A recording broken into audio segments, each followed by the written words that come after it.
All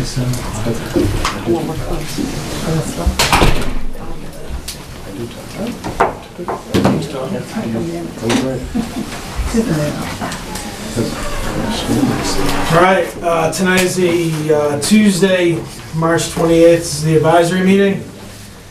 Tonight's agenda, we are here to review and finalize the annual town meeting warrant, along with various advisory statements. We have 7 o'clock, Town Common Article Conservation Trust, and then at 8, SUV article, Martin. All right. Mr. Chairman, as the last time the common people were here, I'm going to recuse myself and some further advice, not from the Ethics Commission, but from people in town. I'm going to leave the room, so when you're done with them, give me a minute to get back. Yeah.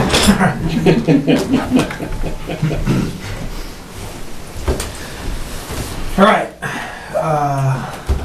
The trust, you're all right. You're a pleasure. You can come up or you can just stay right there. That's fine. What do you want to do? Well, I'll come up. One of you guys. Yeah, go ahead, Bob. You can go. Dan, one. Yeah, well,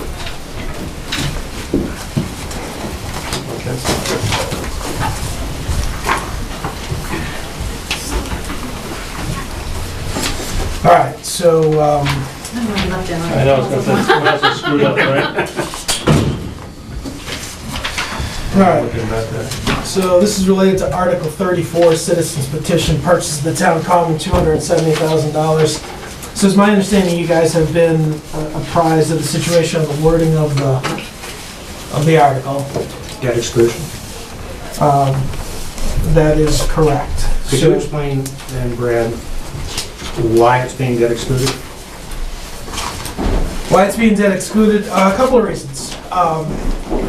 There's been, first and foremost, a history within the town that on land purchases, that there is a debt exclusion offer. So it translates into a process not only at town meeting, but as well as the ballot box. Okay, that must be a very basic element of your strategy. Is that a written process? Is that a basis for debt exclusion, that it has some sort of policy within the town? That's not the way the town's done it. And do you have a history? Is that? What's the offense to writing? So it's not like you take a look at every other time that the town has purchased a piece of property. It's just magically taken care of and it's not part of the ballot process? It's not. I mean, if we take a look at, if you could give us a history that's not the case, but I mean, I think if you look at Atlantic Union, it wasn't the case. I think that there are other examples out there. I could care less about other towns. No, That's all Atlantic property. Union property, which The is part Atlantic of... Union property that we purchased as a town, Which I don't believe was debt excluded. And I think there are others out there that were not debt excluded. And we just learned about this today, so we haven't had a chance to sort of do our history, but I very would surprised say, today as the that Conservation somebody had Trust, this this is dropped on news us. to us. Who Well, made the decision to do this? Is it Yeah. debt excluded? This has been debt excluded from the get-go. No, that's No, No, that's not not true. true. That's not true. That is not true. That's incorrect. We did not submit the article that way, and even 2 weeks ago when we were here, there was no discussion of debt exclusion. That has never been the case. Well, the entire budget process has been built that way. But why weren't we advised, Brad? I mean, we went through and got signatures and everything else for, not for that. That's why it's written the way it is. That's why we submitted it the way it was. You've been advised about the options on how to remedy this situation. So this is not a meeting to explain, this is a meeting to say, this is gonna be debt excluded, and these are your options. So if you want to refute that, and you want to proceed as is, So we're that's just fine. We're just here to understand it. We don't understand it. We don't understand the basis, we don't understand the history, and we, most importantly, don't understand the timing. The timing, it has been this way from the get-go. We have built this budget But I based would just upon ask that. all the members of advisory if they were always under the impression that this was debt exclusion. Right, so I was just gonna say, I don't think we've ever had an explicit conversation. No, one I way don't or the recall other about how it's gonna be treated, just to be fair. So, and I think, in fact, what I do remember is that the only time that I've ever heard it coming up informally was that we prefer not to debt exclude it if we don't have to, because it's a small amount of money. But I don't ever remember there being an assumption, a working assumption that it was gonna be debt It excluded. says to be So I raised do by, think this is a to new borrow up to the sum of, but I don't recall ever. No, I don't remember that discussion either. Now, there were times when I was not present, but I certainly don't remember it. Because if you look at the other things that have been debt excluded, they seem to meet a certain threshold in terms of how much they cost. Well, it's less about money than the actual article too. Like, we don't debt exclude strictly on a number basis also. Like, if you look at, we have the Savignano land, the Bartlett Hill land, the Moen land, the Nicheway. I mean, there's a history of land purchases using the debt exclusion. But not a rule, correct? Not Because there's rule, other no. ones that we've also just purchased outright. No. Right. Yeah, and There's also a history of the townspeople rejecting debt exclusion, even if the town meeting approves it. Well, and shouldn't it be that way? I mean, when you're talking I think so. about something that adds to everyone's tax bill? But there's certainly things larger than the town common that are not being debt excluded. Even on this article, right? I mean, even within this warrant. you're looking to relate a radio tower that's been demonstrated by the chief of police that I'm trying to understand you're if trying to I'm trying to avoid- understand if it's a dollar value, Brad, or if it's, we just said it wasn't a dollar value. And you didn't say, and What it was. it but doesn't, you said it was land because we've always done it that way, and that's it's not not true. So we're just There is trying to a clear- understand what the rules, There is a clear history of land purchases that have been debt excluded. Could you and see a that? clear history of land purchases that have not been debt excluded. So how can you say there's a clear history? Yes, there are some that were, and some that are not. So we're just trying to understand, to our point, we haven't had the debt exclusion discussion. And we're just trying to understand, what makes one versus the other. That's what we're trying to Have we understand. ever had a debt exclusion discussion in our committee? I don't recall it. That doesn't mean it wasn't so, but, The first I ever heard this issue coming up was at last Thursday's selectmen's meeting. okay, I wasn't there, so. Brett, can I? Go ahead. Yeah, Bert Schnitzer, I'm treasurer of the trust. I have a question. We have submitted a petition, a citizen's petition, worded a certain way. Is there any reason that we can't continue with our citizen's petition, the way it's worded, and bring that up in front of the town meeting? It's an approved citizen's petition which was accepted. I mean, we can discuss whether we want to put it under debt exclusion or not, but is there any reason that we are forced to change it? Yeah, you can go right ahead, Stan. I think perhaps what we might be doing is affording the trust an opportunity to avoid having an amendment done on town meeting floor. As you know, and there is a very definite history of land purchases being debt excluded. We can go into that detail later. But I think one of the conversations here is, I think for a fact, when anytime someone makes a motion to amend an article on town meeting floor, and then you get into the nuances of, well, we want to change it from this to that, and from not debt excluded to debt excluded, and to keep it outside of 2.5, and I believe there may be some budget implications of keeping it within 2.5 versus out, you start to confuse the people in the audience. And I've seen amendments made to articles in the past where it's a trivial amendment, but in some cases, the article gets defeated. So I think you really need to look at, I think the assumption all along, I believe, has been that this is gonna be debt excluded because we've had a history of this. I believe it was discovered, excuse me, let me finish. I believe it was discovered that the wording last week was not necessarily correct. I was always under the impression that it was gonna be debt excluded.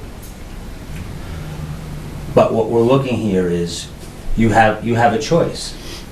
I mean, you know, and you need to weigh your options. You can go back and get your 10 signatures and slightly alter the article to allow it to be debt excluded, or someone will most likely make an amendment to change that article on town meeting floor, and then you start veering off into not discussing the merits of the town buying the town common, but then you start discussing, well, what is debt excluded versus not debt excluded, what is in 2.5 versus out 2.5. And there are a lot of people out there who just don't understand these nuances, and then, you know, you lose the ship. No, you're absolutely correct, So- and that's so- part of the balance. You know, there's no Right, question. so I think, you know, and I know having it debt excluded, you know, then forces a ballot vote, but I think, you know, we've done that in the past with land purchases, and I think, you know, if you're correct in your assumptions that the majority of the town is interested in the purchase of the property, then you should be confident that vote will get passed. Can I ask a question? But I think you really need to weigh the pros and cons of the extra discussion on town meeting floor versus not having that But discussion. Can I at ask this a point, question? it's our choice. Wait, Oh, but- no, we can't make the change. Right. But all I'm telling you is what may happen. Oh, yeah, no, I understand, Can I Can I ask you a understand question? that as well. I understand. Can I ask a question? Helene Demmer, I'm actually part of the Bolton Conservation Trust in this particular meeting. So what I'm hearing you say is that the advisory committee, along with the Board of Selectmen, believes that this has always been considered to be debt excluded. And what I'm hearing you say, given that a lot of people at town meeting are they're laymen's, it sounds like somebody is going to be asked to bring it up as an amendment if we choose to submit it as it not being debt excluded. That's I correct. think that's what I'm hearing you say. You run the risk. basically- You run the risk of that, yes. Well, what I'm hearing you say, we're running more than a risk, because it sounds like, I don't want to say that you're tying our hands, but a little bit, that you're saying that's what you're going to do. I'm saying you run the risk of that happening. Run the risk of it happening, and But doesn't it an sounds amendment like have to you're be preferring that that's the way it Approved by the proceeds. submitter of the article before it can be... No, any citizen can make a motion to amend that article. Mhm. Anybody. Any citizen can make an amendment to amend any article. Right. Okay.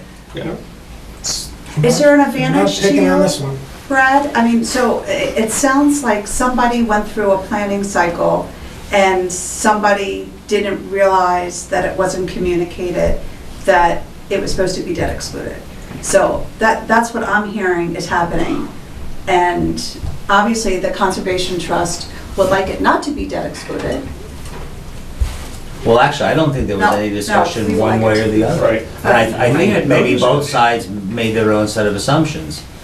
And there was one group who looked at the wording and said, oh geez, you know, it's unfortunate, everyone's assuming, and said, well, the article isn't written assuming debt exclusion, and that's why we're having this conversation tonight. But yes, was there a planning process that's taken place? Yeah, we've been locked in this room since January working on this budget between the specific finance committee, the treasurer, me as the chair, you as the chair, the accountant, the town administrator, and then going back and working through this. Brad, So, I yeah. don't recall any discussion about this being debt excluded. No, yeah, well, I do recall, to Stan's point, was there an assumption on many different levels? Absolutely, but have we been going about this since January, yeah. I remember conversations about debt exclusion and how we wanted to avoid them at this town meeting. I think that's what you're referring to, Brian. I don't know where this came from. So, in summary, it's our decision. And we have to make that decision fairly quickly if we're going to go in with it. I mean, how much time do we have to get a revised petition in, Brad? We can't make the decision right now. I mean, we have 29. 4 people. We have a board that has We're to... gonna have a board vote on it. We gotta have a board vote on this. It's the 29th because on the 30th, the selectmen signed the final warrant, and on the 31st, it goes to the printer. Okay, so tomorrow. So we've been given 48 hours. That's really interesting. You know, I'd suggest going forward, Brad, you know, and I'm not part of your committee, but in putting the stricture of the budget together and the basis for the budget and the assumptions in the budget, I think it's pretty important to put something like this down in writing to make sure that we do have consistency going forward, but even more importantly, communication with anybody involved in the process. I think we've seen, and you know, perhaps understandable breakdown of communication with assumptions being made on in a number of groups and a number of levels, but I'd really suggest that we put that in place so that anybody who is coming in with a citizen petition or any article understands where they stand, and whether it's an issue of land purchase, or whether it's an issue of importance and priority, or whether it's an issue of the amount of the article. You know, somehow or other there ought to be some algorithm that gets put together in a procedure or a process or a policy that states that, and that would have eliminated an awful lot of this. Anyway, just a suggestion. Duly noted.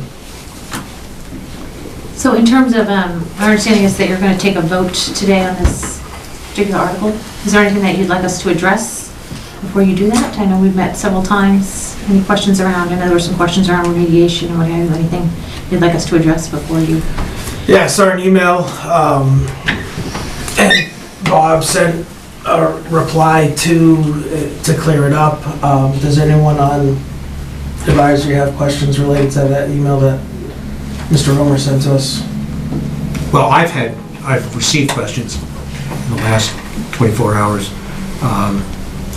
Brian had asked me about particularly section 5C, which is what I addressed, well, that was part of what I addressed in that email, looking at where we are in the process and what protections we and the town would have in the long run. And as I mentioned in an earlier email that I forwarded from our LSP, we're going very, very quickly. I believe we will meet our deadline of April 15th, along with taxes, to have a permanent solution on the land that we propose to convey to the town. Now, once you have a permanent solution, then you fall in, you know, and I don't want to get into the legal jargon, but you get into this section 5C, which now gives you enormous protection. The one issue that has been brought up twice today is the issue of tort and personal injury. If somebody comes back 10 years from now and says, golly gee whiz, you know, I'm suffering from this malady and I'm going to blame it on the town common land. And we're looking into that to see if what there is in the way of case history on that. But I think I kind of sat back and thought about it. I retired 3 years ago as the head of the project management department of an absolutely huge international engineering and design corporation. And huge projects, lots of projects, but lots of little projects too. And all of those projects had the same critical characteristic, and that was risk. And in all my training, in all my project reviews, all my project kickoffs, I continued to hammer one very important thing, and that was about risk and quantifying risk.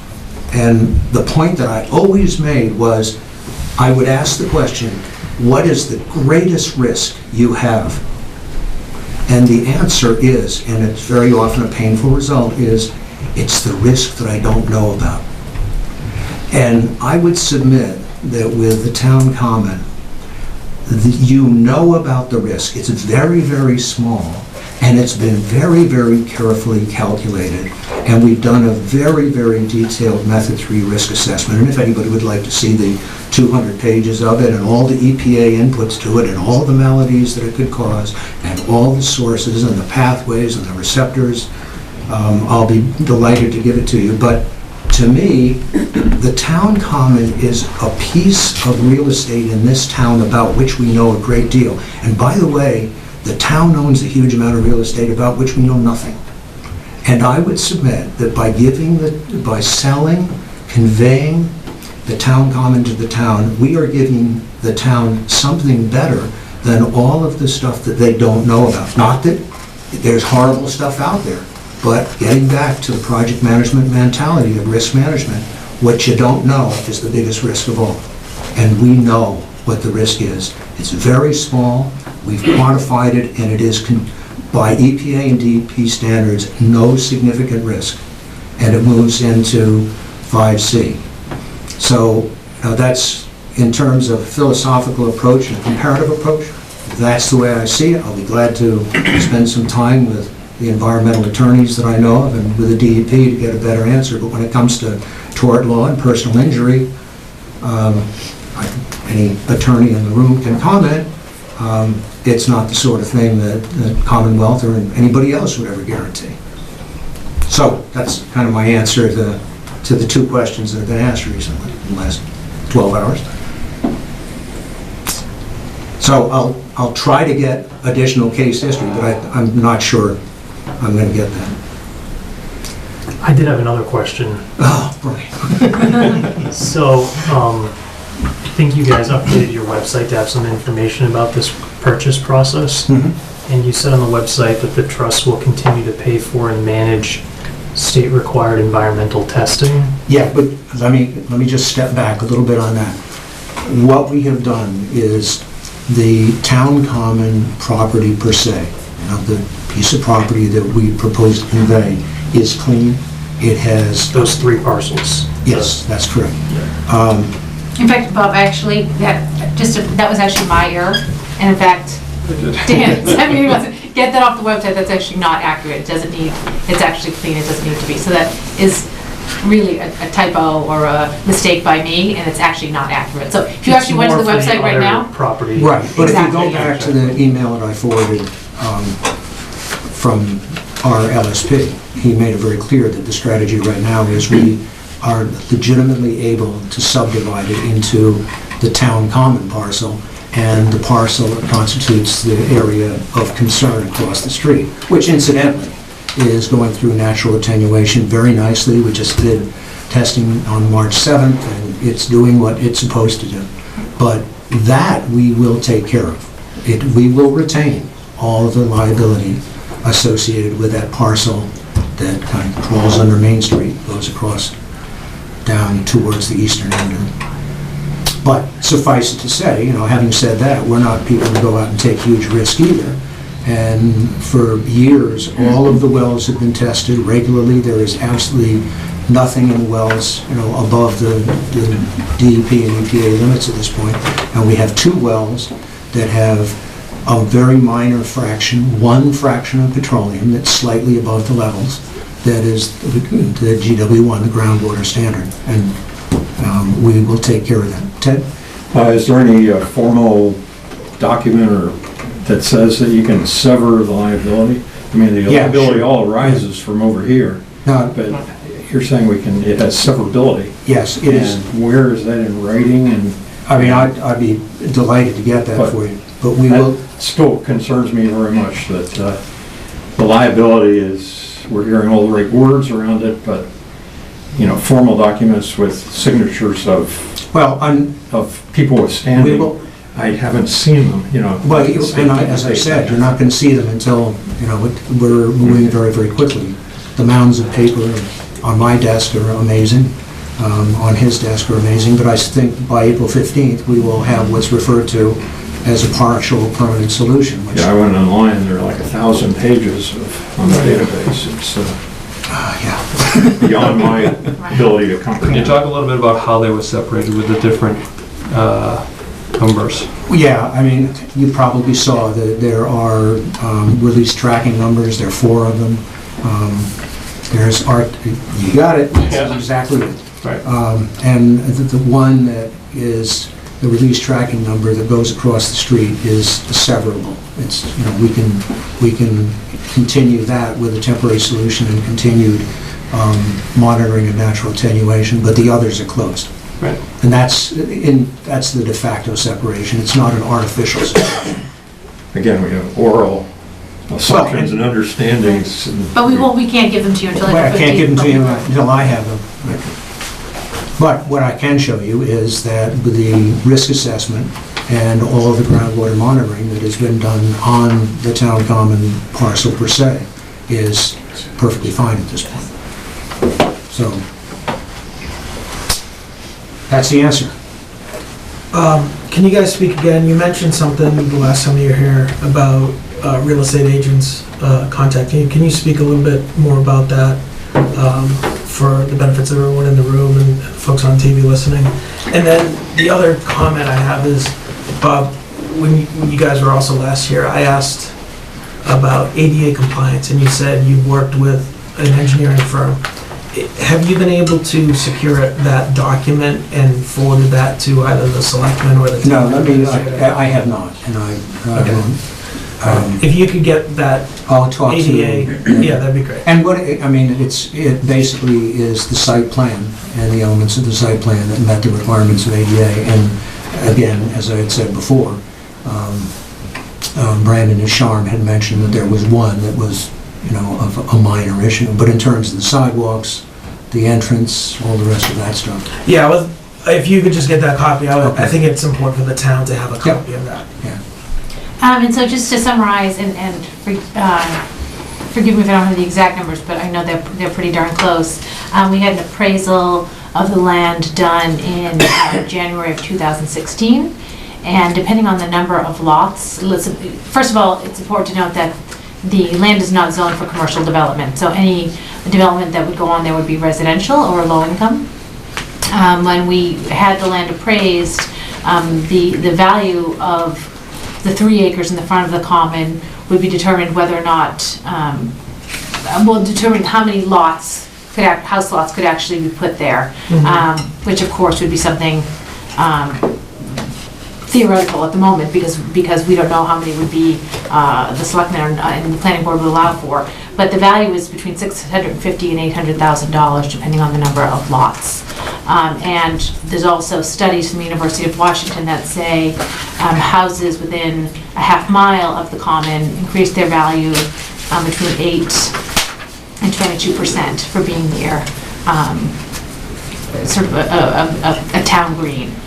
So that those are very well documented. And then we just have from EDC and some real estate agents more anecdotal information that they're seeing an influx of interest in the buildings that have been, you know, virtually abandoned around the common, and small businesses coming in to take advantage of the traffic that hopefully the common will see once it becomes open to the public this spring. I think Brad's looking for some more specifics. No, No, that's and good, that's right. And I appreciate the opportunity to share it, so thank you. We wanted to pursue that, and it's kind of interesting. In order to legitimately make the comparison, what you have to do is find towns that have recently put in a town common in the middle of the town, and then take a look at the real estate transaction values that have gone on since that common, or, you know, as the common was announced and progressed, and we have not been able to find that. So I have a question too. So Sure. if the value of the land is about 600,000 to 800,000 or whatever, Mhm. 680, 650, 800. you did a 40B, let's say, would the surrounding property values decrease? No, they would not increase. They would not be a part. No, they I would don't know what decrease. decrease, Yes, so- I don't have the exact numbers, but statistically, yes. So, you know, one of the things that's important to remember about this project overall is when the Bolton Conservation Trust purchased the land, we didn't go into it saying, this is going to be a town common.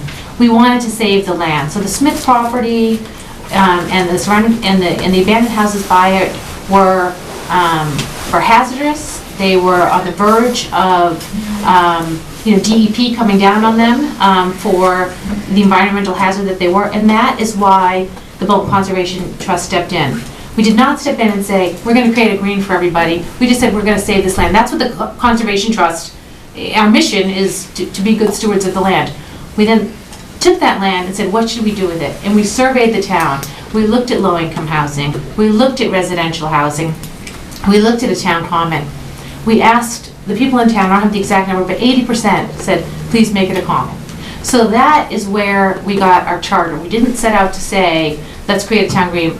We started out to say, and I don't mean to, exaggerate and sound like we were heroes, but we started out to save the land. And that turned into a common. And so, sometimes we hear, oh, now you want a bailout or things like that. That is not what we're looking for. We really stepped in because we saw a risk to the land and to the town. We heard from people that they wanted it to be a common. We raised more money than we ever thought we would with 1.2 million, and now we find ourselves at a shortfall of $270,000, which we actually believe will decrease because we're actually seeing some funds come in. So we hope to lower that number soon. But I guess what I'm saying to you is, it's not 10 people who said, we're going to create a town green, and now, gosh darn it, everybody bail us out because we couldn't reach this additional 270,000. We believe it's not just another park, a few acres located off of 85, off Wattaquatta that no one can see. This is our town center. And to us, $270,000 to preserve our town center, for the community, the economic and the social value, I think it is massive. So I don't know if we're done or not, but you guys have been generous hearing us plead our case. I'll be honest with you, when we got here initially, we weren't great at telling our story, and then maybe we went overboard with what the implications were if it wasn't approved. But the bottom line is that we're trying to do something good. You guys are trying to decide how we're spending our money. We all have pure motives for the town. And so, we hope that we can agree that the town is better with the town common than it was without it. So, anyway, I got off my soapbox, but. I have one thing to say too. It would be great to see additional businesses around the town common. We have very limited resources in the town of Bolton.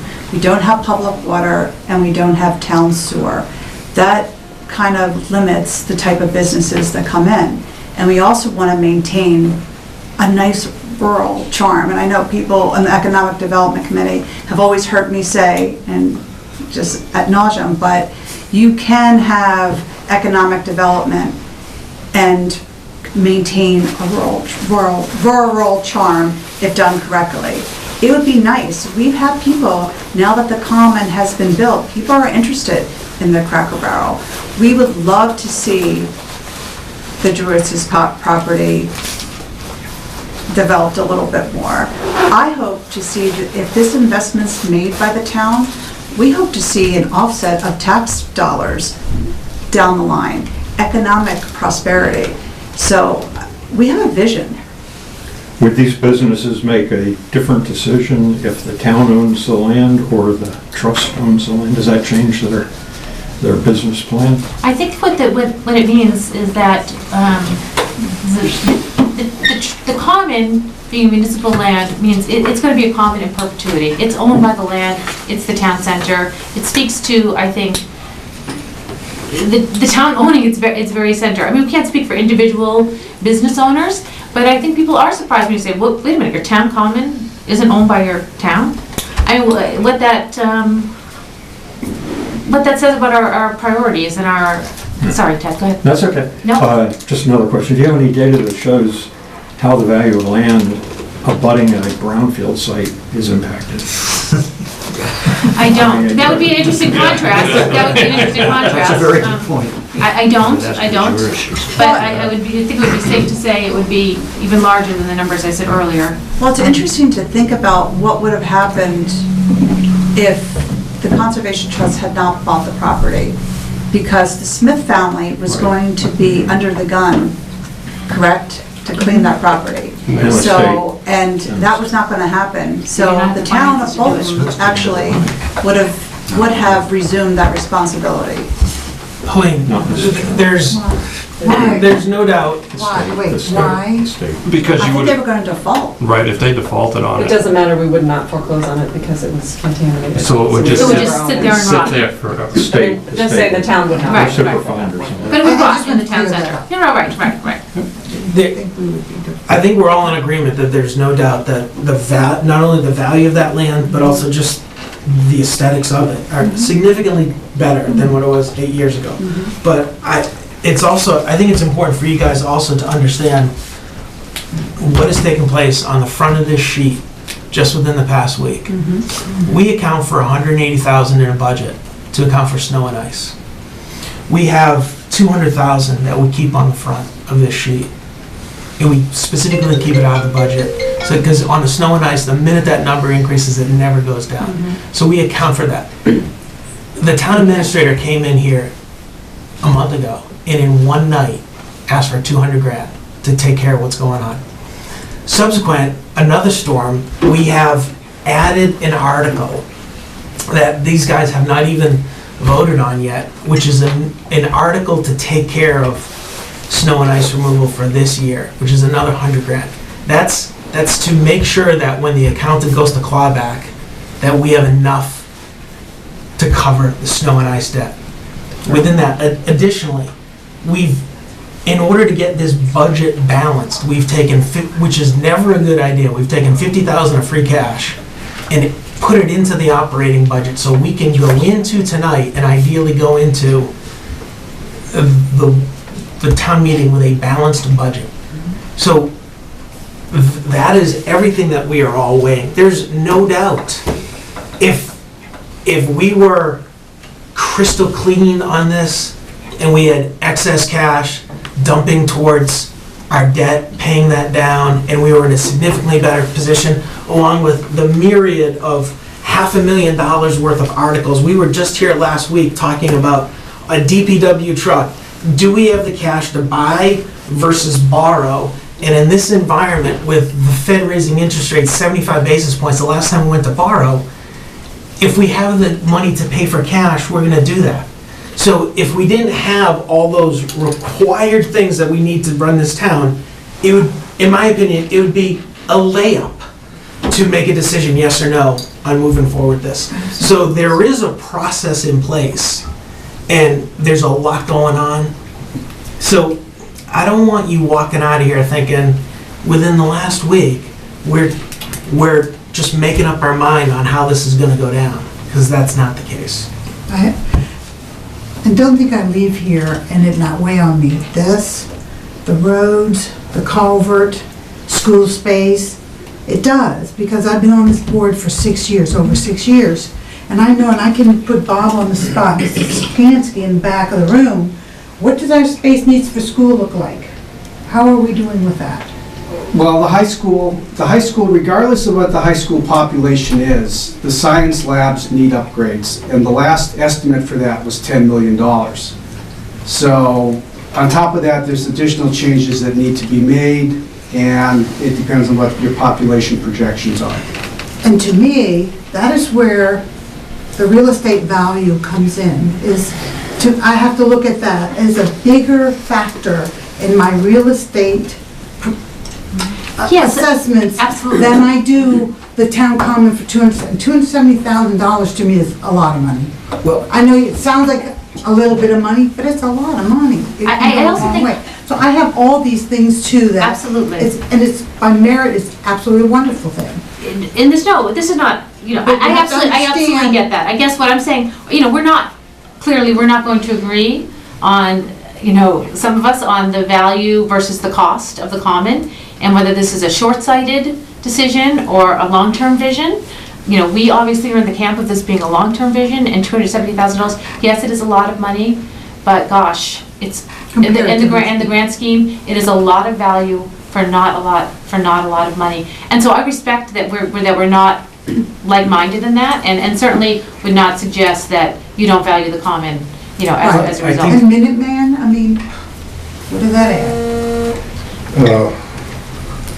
Well, to the average tax bill, think about 60,000, I'm sorry, no, not 60,000, probably about $60 a year. And that's not. But I think, Some people you know, don't. I think your point's very well taken, but I Yeah. think it's really, really important to quantify the implications. And if you do a cost-value analysis, and the point that you just made, I think is a wonderful example, and Bob just made, we're talking about improvement of the science labs at Neshoba, $10 million, versus the town common at 270,000. That's a ratio of 1 to 40. The 10 million was for space needs, but not for the lab cost. I thought you just said it was 11. Or was it for Well, the lab? Remember, this came to the town, I think, back in 2010, 2011, and at that time, just the science labs was 10 million. Yeah. And there was a grant actually offered at that time, and we didn't want to match it. So Right. now, we were short-sighted on that. There was a massive grant offered to us to redo the science labs. We didn't want to match the grant because we were short-sighted about it, about the current budget. And now here we are, having to foot the whole bill. So, And it's- there was some other factors on that. well, Can I- it but was... can I just finish my point? Tom, you had your, I'm not passing over you, I saw your, No, that's all right. So I was just curious, like the transaction documents, if the town purchased it, but they vote to purchase it, how, after everything's executed, does the trust, all the risk is shifted to the town? Or like what are the reps and warranties in the documents? Have you gotten that far or? Well, the risk, I mean, it's in terms of the environmental risk, the risk goes with the land. And what we're saying is that we will have a permanent solution. See, risk is very low. But is there any statute or anything like that that will indemnify the town or? To the extent of, there's a limited indemnification, if you, not by us, by the state. If you look at Section 5C of 28mar, which is what I sent out to everybody to look at, and it covers certain parts of it. Now, the question that... Was that in your email today? Yes, no, it was my email. Yeah, it was, yeah. Because the first one I got from you was today. I mean, after our meeting. It had a number of attachments. One was 21E5C, one was an FAQ on the brownfield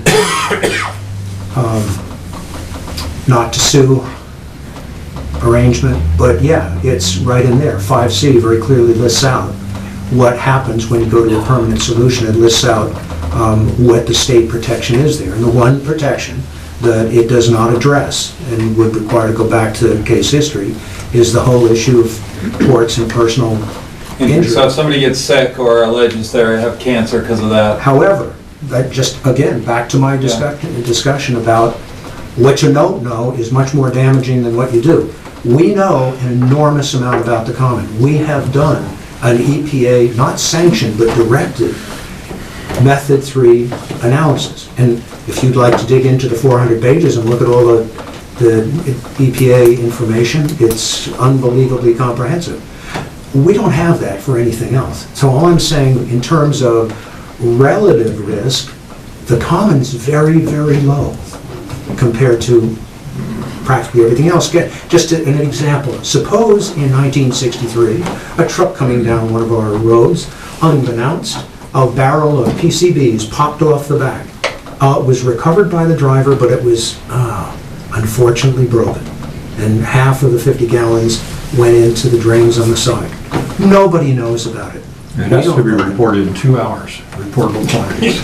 Yeah, it does. Let me tell you about whether that actually happens. But you don't know it happened. Somebody's going to jail. Well, He specifically referenced 1963. yeah. It means it happened all the time. It's not a and it never chance. reported. They reported it. Right. That was his point. Right now, they'll, you report a pint, but in I think the 19... bottom line is that, Department of But what you Environmental don't Protection know says that it's clean, and I think who else's standard do we want to go by?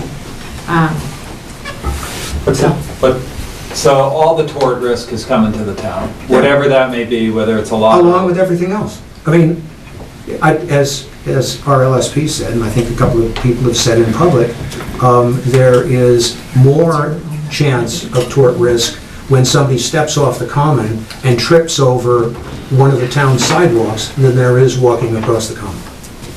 There's tort risk everywhere. Could I just articulate my understanding of the liability, and you can let me know if I'm stating it correctly?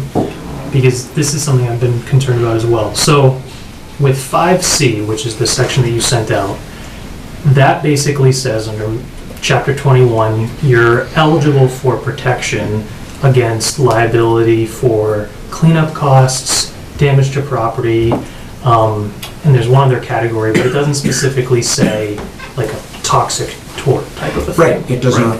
So it covers a lot, but there's that other piece that's not Mhm. sort of in the statute.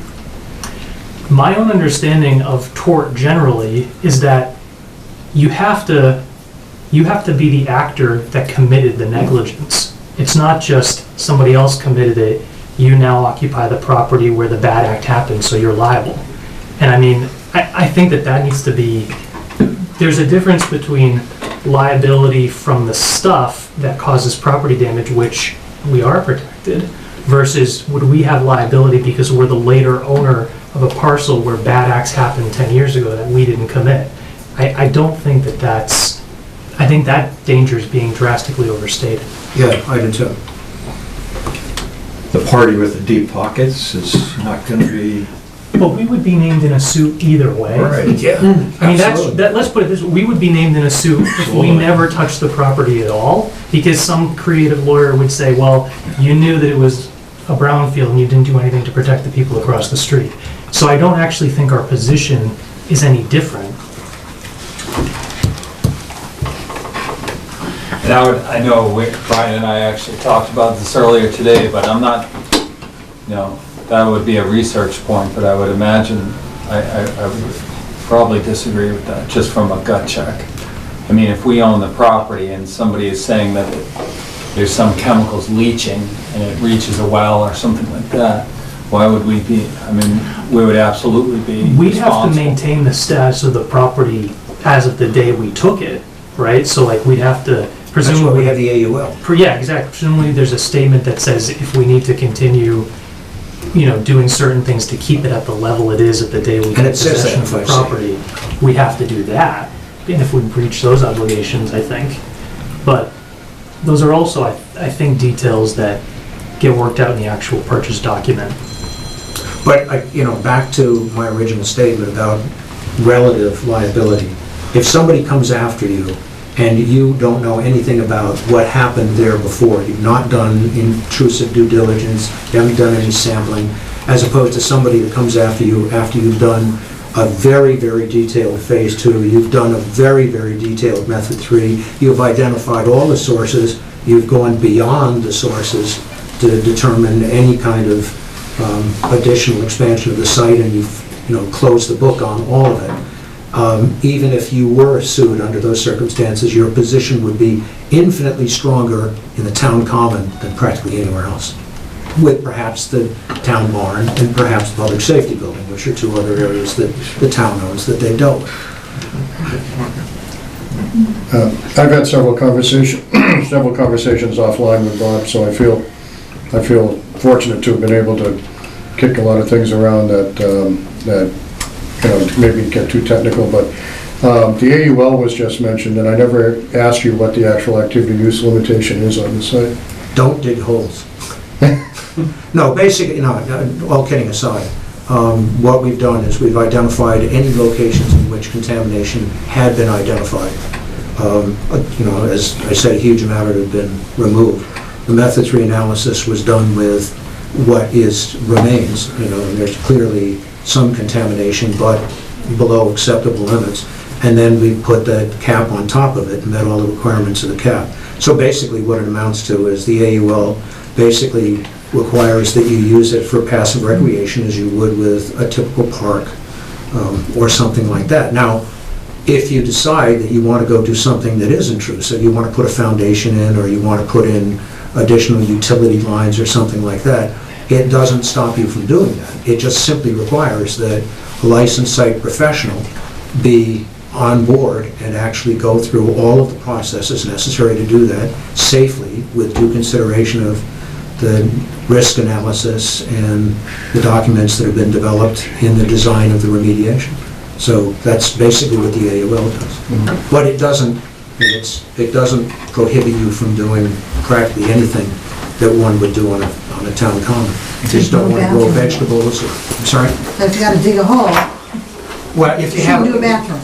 Well, you can do a compost. Yeah. Well, Or we could- You could put a septic system in there, though. There's But- plenty of land. The Yeah, activity it's- use limitation it's is very just limited up on to the front. specific spots. Yeah. So we have, actually, we just went through that, well, not just, we actually surveyed all of those areas. We have them all laid out on a plot, and I just registered that in Worcester. So we now have documentation of exactly where that is. But even in the case that you did want to put, some sort of sanitary facility in there, if it were outside of those areas, no problem. If it's inside those areas, you're going to have to go through that process. I would just make one last point. I know you need to move on to other subject matters, but the other point that I made in our meeting a long time ago that I would just bring back is I'm still continue to be amazed at the number of grants that municipalities are getting for their town greens. And so certainly there are no guarantees, but there is also no shortage of grants that go to towns for their town greens and their parks that the Bolton Conservation Trust is not eligible for. And, we would support the writing of those grants. I know that would be, some big activity for the town, but I am a big believer because, along with some other folks on this committee, doing a ton of research and the number of times that we could be eligible for maintenance and embellishments and just grants for to everything from cutting the lawn to, putting in playgrounds is astounding. And I really believe the town would get it, just like Leominster and Northborough has, and we have not because we are not owned by the town. So I would say, should the town own it, I believe those grants can easily make up for the price of the common. I sometimes worry about grants. They look at us as a rich little town. Oh, Northborough? Well, right now, we can't get out of square one, so we'd like to give it a try. Yeah. All right, Okay? thank you very much. Thank you. Thank you.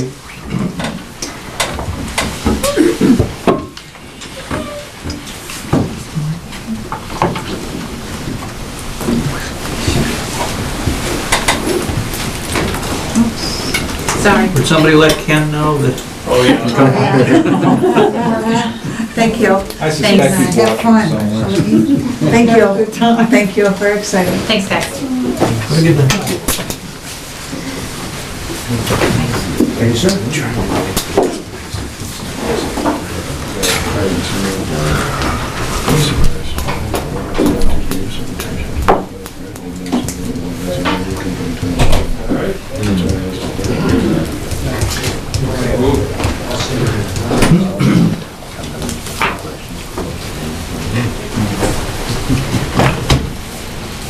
All right, so we're a little early. Margie is not here. So there's a few more articles to go through. We've got a statement to go on, as well as some additional edits. My thought is, without getting fully into all the various statements and articles, maybe we can get through one or two articles in between Margie coming on board.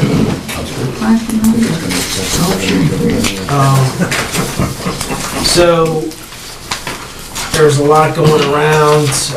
If you guys can go to what's referred to as latest version number 101. I think that's Linda Day being a little tongue-in-cheek, but that's all right. It very well, we could be near 101 versions of this. Who the hell knows? She'd like to put an exponent next to that number right now. Well, I'm sure. Continuous improvement. Yeah. All right, so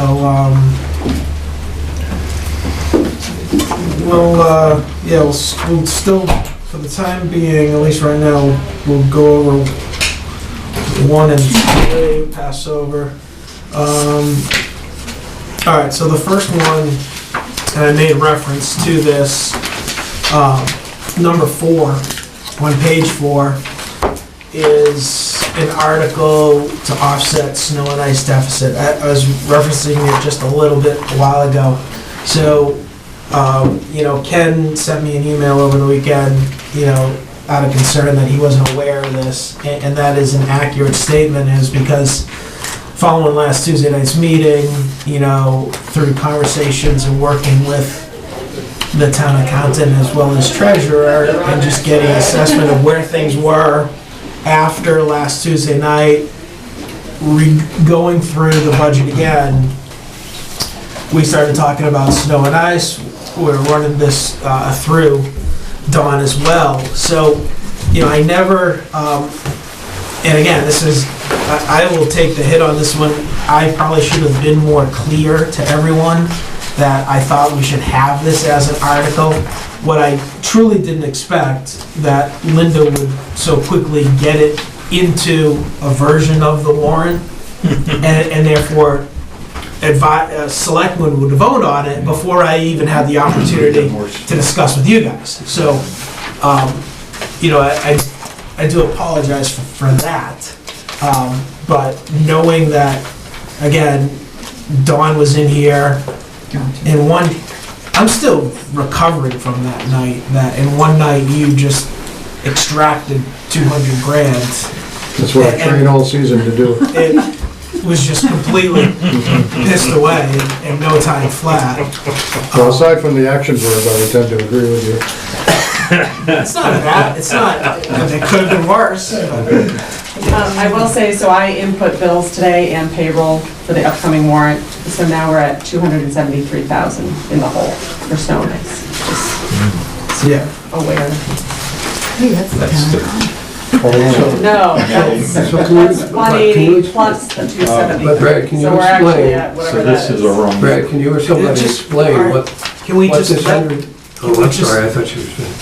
Sorry. can you finish, please? So I was just saying, it's the 180 plus the 273 is what we've spent thus far on snow and ice. So, So should this amount be higher? well, we'll have turnbacks.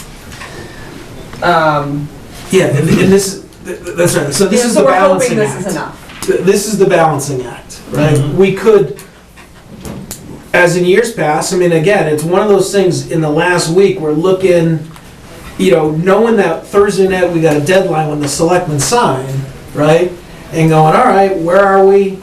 Are we gonna have any more storms? And what are we looking at in terms of turnbacks, right? We could absolutely, I suppose we could decide to kill this article and roll the dice and say to hell with it. Let's have Nanochka try and find 170,000, right? I don't think it's there, right? It'll end up going on the recap next year, and we'll raise taxes for it next year. Yeah. So again, We have no idea what's gonna hit us between now and whenever. Well, on top of that, right? I mean, we started last week. I mean, we were 170 in the hole. That was a minus 170, right? And on other expenditures, I mean, we had listed 200,000. So basically, again, as I mentioned before, we know we put 180 in the budget, and we have talked about increasing that up to 200, 225. It's one of those things where we always think about it, but we never do it. Namely because just within the past 7-8 years, we had a year where we didn't go through the full 180. But the minute we drive up that number, it stays there, right? Right. So as a way to give the town some backside protection, we put some money into the budget. Up until last week, we were working around 200, not just going, Brad, we are still 170 in the hole. Where can we start pulling some levers? And that was the first one. So, all right, well, and again, this is up for discussion. We can take it down even more, right? But we started looking around, and we took 100 off. So we went from 2 to 1 on that. But then specifically, looking at where we are this year in snow and ice, yeah, I thought it prudent that we at least have a discussion for 100,000 in this budget. Sure. I can see it stop raining. Ken? I guess I would suggest at this point, since Marty's here, that we deal with that. I at least have a lot more discussion on this subject, and if you want to finish this, we can, but... No. I would suggest that you take her first and we come back to this. No, exactly. I was looking for 10 minutes. I didn't know if it was going to take that long. We've already had Margie in a couple times. I don't want to keep her here any longer than she has to be. So, come on. How are you this evening? Good, how are you guys? Doing well. So guys, you did get an email on, from Margie. It came from me, but it was regarding the email on the other alternatives on this SUV. Yeah. I just tried to clarify some of the lingering questions we had. Yeah. Basically, I spent the day at Google, looked up everything. All right, so Yeah. for the benefit of all in the room that may have not been privy to past conversations, this is regarding Article 21, purchase of an SUV. So tell us, just if you wouldn't mind, just give us a brief recap and then a little bit of additional data that you've culled since the last time you were here. Okay. And we asked you to talk about that. So what we're looking for is an SUV that can tow existing pieces of equipment, and that we can also use to store equipment that needs to go out relatively quickly. Any kind of rescue that we have to do in the woods. The biggest one that we do quite often is fire rehab. And there's equipment that we have to get quickly, and we right now put it in the ambulance, and that's fine unless we also have a patient, and then we have to pull it out and put the patient in the ambulance. So basically, we're looking for a vehicle that can meet the towing capacity that we need, and we can use in multiple different ways for the ambulance. Okay. And then, so the first go round, so there was a couple things. One, this came on and you were looking, it was for 40,000. And then when you were here the first time, we were saying, hey, you know, can understand the need. I would still like a little bit deeper analysis on this, but at the same time, I do have to defer to you since you are the one living and breathing this thing day in and day out. So I have to acknowledge that you've got some background more so than I. But the question raised by the committee was, does it need to be brand new? And can you look, can you share with that? And at the time you hadn't, but you did say that you would go off and take a look. And so could you share with us a little bit about that? So the biggest thing is I wasn't even sure how to go about buying a used vehicle based on the fact that we're a municipality. So I spent some time with Dawn, we talked through what the options are. Obviously, Brownie does it quite often, so we talked through that. So then I went back and I started looking at what kind of used vehicles are out there that would meet our need. I have to admit, I still have reservations about used vehicles, but that's just me, you know. I'm also very reasonable, so, you know, I think it's a gamble, but I went out just because I'm not sure what's going to happen maintenance-wise down the road. So I went out and I looked, and we could conceivably purchase a used vehicle with the towing capacity that we need. With about 100,000 miles on it, in the $20,000 range. Maybe a little more, maybe a little less, but roundabout. And then we would outfit it with lights and radios and stuff like that. We're not looking for it to be glowing with lights, but you know, it is an emergency vehicle. So I'm willing to discuss that. I still have reservations because the last thing I want to do is come back next year and say, by the way, you know, my vehicle needs brakes. No, I understand, but that's what I'm worried about. But so I'm open to the discussion. We can find the vehicles out there. I just, you know, it's a little bit of a different process. 100,000 miles, sounds like a lot. Well, Not a lot, the but diesel. if it's code, everything, so you've got wear and tear on the transmission and all that, but Yeah. it's just, no one knows. I mean, it's an unknown. Yeah. Don, are Depends you, on the kind of truck it is. You know, too, what kind of, for who owns it, 100,000. I mean, it's just very specific. Margie mentioned that she sat with you and talked a little bit about this. Can you share a little bit about, you know, municipalities going I know we've done it with Harold in terms of use, but in the discussion that you had with Margie, anything come to mind, issues, concerns that maybe going through your head around this? Well, I think I agree with, you know, what probably everybody's concern is with a used vehicle. I mean, you just don't know, you really don't know what you're getting. Many times it works out fine, sometimes you're inheriting other people's problems. Ted's point I hadn't considered is well taken, which is 100,000 miles in and of itself may not be a big deal, but if it's been towing a lot of heavy equipment for a long period of time, then yes, drain on the transmission and so forth, I think is a valid point. So knowing as much of the history as we can, you know, which probably isn't much. I mean, we can find, you know, you can look at VIN numbers and find out if they've been in accidents and things like that, but getting a lot of detail about the use is probably hard. So, yeah, I mean, my concern really is, you know, do we need a brand new vehicle to get this done? I can't say that we do, because we are not going to put a lot of miles on it.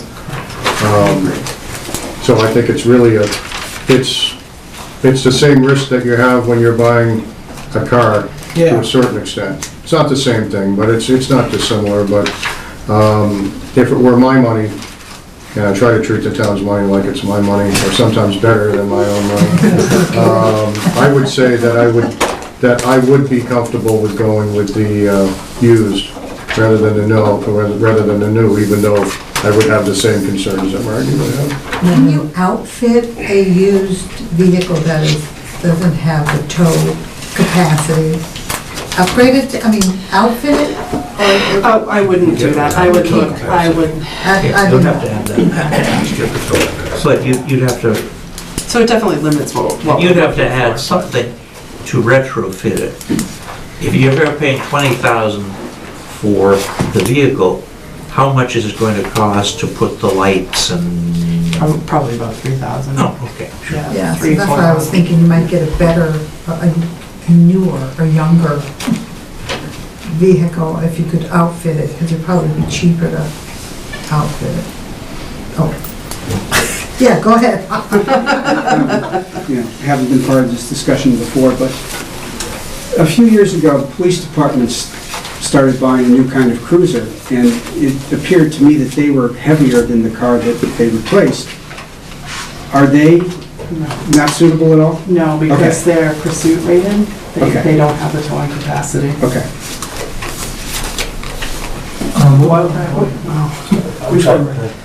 Craig.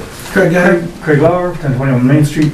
Last time I was here and you were here at the same time, you mentioned a towing capacity of 6,000 pounds, and that was kind of questioned at the time. I know Ted or somebody came up with a weight of a gator at 1,600 pounds or so. Add another 1,000 for your favorite trailer, and that comes up to less than 3,000. I don't know what kind of vehicles you're looking at, but I just randomly picked a Ford Explorer, and 3 of the 5 models of Ford Explorer will do 5,000 pounds. Yes, so our trailer, I did go back and do that math for everyone because I wasn't really sure. So the Gator is probably about 16,000. They don't show it on their website, but that's probably a relatively good guess. The Gator is outfitted with additional equipment on it, a patient skid, so that probably adds a couple hundred. But our trailer, the dry weight of the trailer is 1,850. So you have that as well. So from what I've seen, we're looking at like a class 3 trailer is 3,500, and then to go up. And again, this is all from Google. I'm by no means a trailer expert, but the Ford Explorers, we can't purchase it through the municipal contract with it being rated to tow what we want to tow, or a little bit higher. So we would be looking to go up just a little bit, just a size bigger. On the municipal contracts, as it turns out, they're actually not that different in price, that there's actually not much of a difference, but that's a brand new vehicle, so. Mr. Chairman, I understand that you have this extra equipment. I have yet to hear the frequency of the need. I mean, is this something you use 5 days a week, or is this something you use 2 days a month? And I haven't heard, to what extent that you need to trailer the Gator, and to what extent you need to trailer the lights. And I don't necessarily, if you're looking to spend 40 grand on a new vehicle, you can definitely get something for 20 grand that has a whole hell of a lot less than 100,000 miles on it.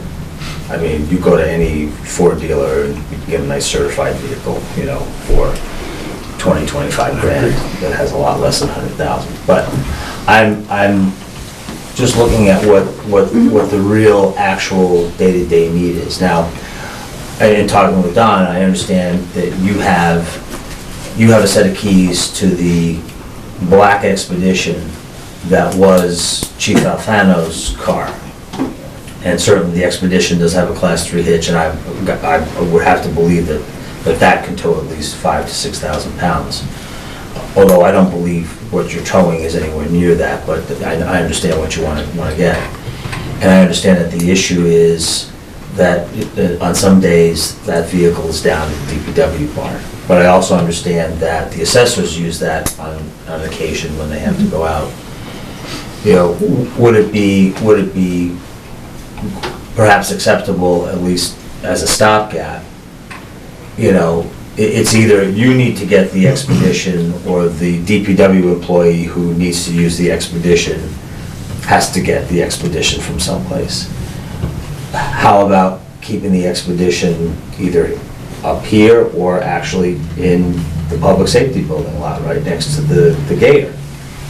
And at least in the short term, you've got an Expedition, you guys can figure out, what half of the vehicle gets the tools and what half of the vehicle gets your stuff. It's got a Class 3 hitch, you've already got the keys, you have access to it for now. I was actually talking to someone this afternoon, and I told him it was too late in the process to bring this up, but maybe a better vehicle, just throw it out, but I mean, obviously not for discussion now. It's either we'll do this or we'll not do it. Maybe a pickup truck's a better option. Quad cab pickup truck with a plow. For those instances where you guys need to get someplace and Harold hasn't plowed the roads yet, or if you need to get off-road, so you've got a four-wheel drive vehicle and you've got a plow, and you've got the towing capacity, and then maybe that's a better vehicle overall. And I don't know if that's been discussed with you guys or with. So I have discussed, so I have multiple things that, so that the SUV, the Expedition down at the DPW, we did have that, we have that as a backup plan. But our very first time out with the Gator, it was literally our life or death situation, and the call was just beyond the DPW. We didn't have the 10 minutes to go down, pick it up, bring it back, get the Gator, and go. So that was like, it was actually, that particular call was like all my worst case scenarios wrapped into one. The location, the situation, stuff like that. So that's when it really kind of came to me that this isn't working. Would it work if it were at the public safety building? We could potentially work. With that, I think that there would still be, sometimes that we'd have to get anything during the day. We'd have to get hold of them and say, get back here. But I'm sure that we could certainly talk about that.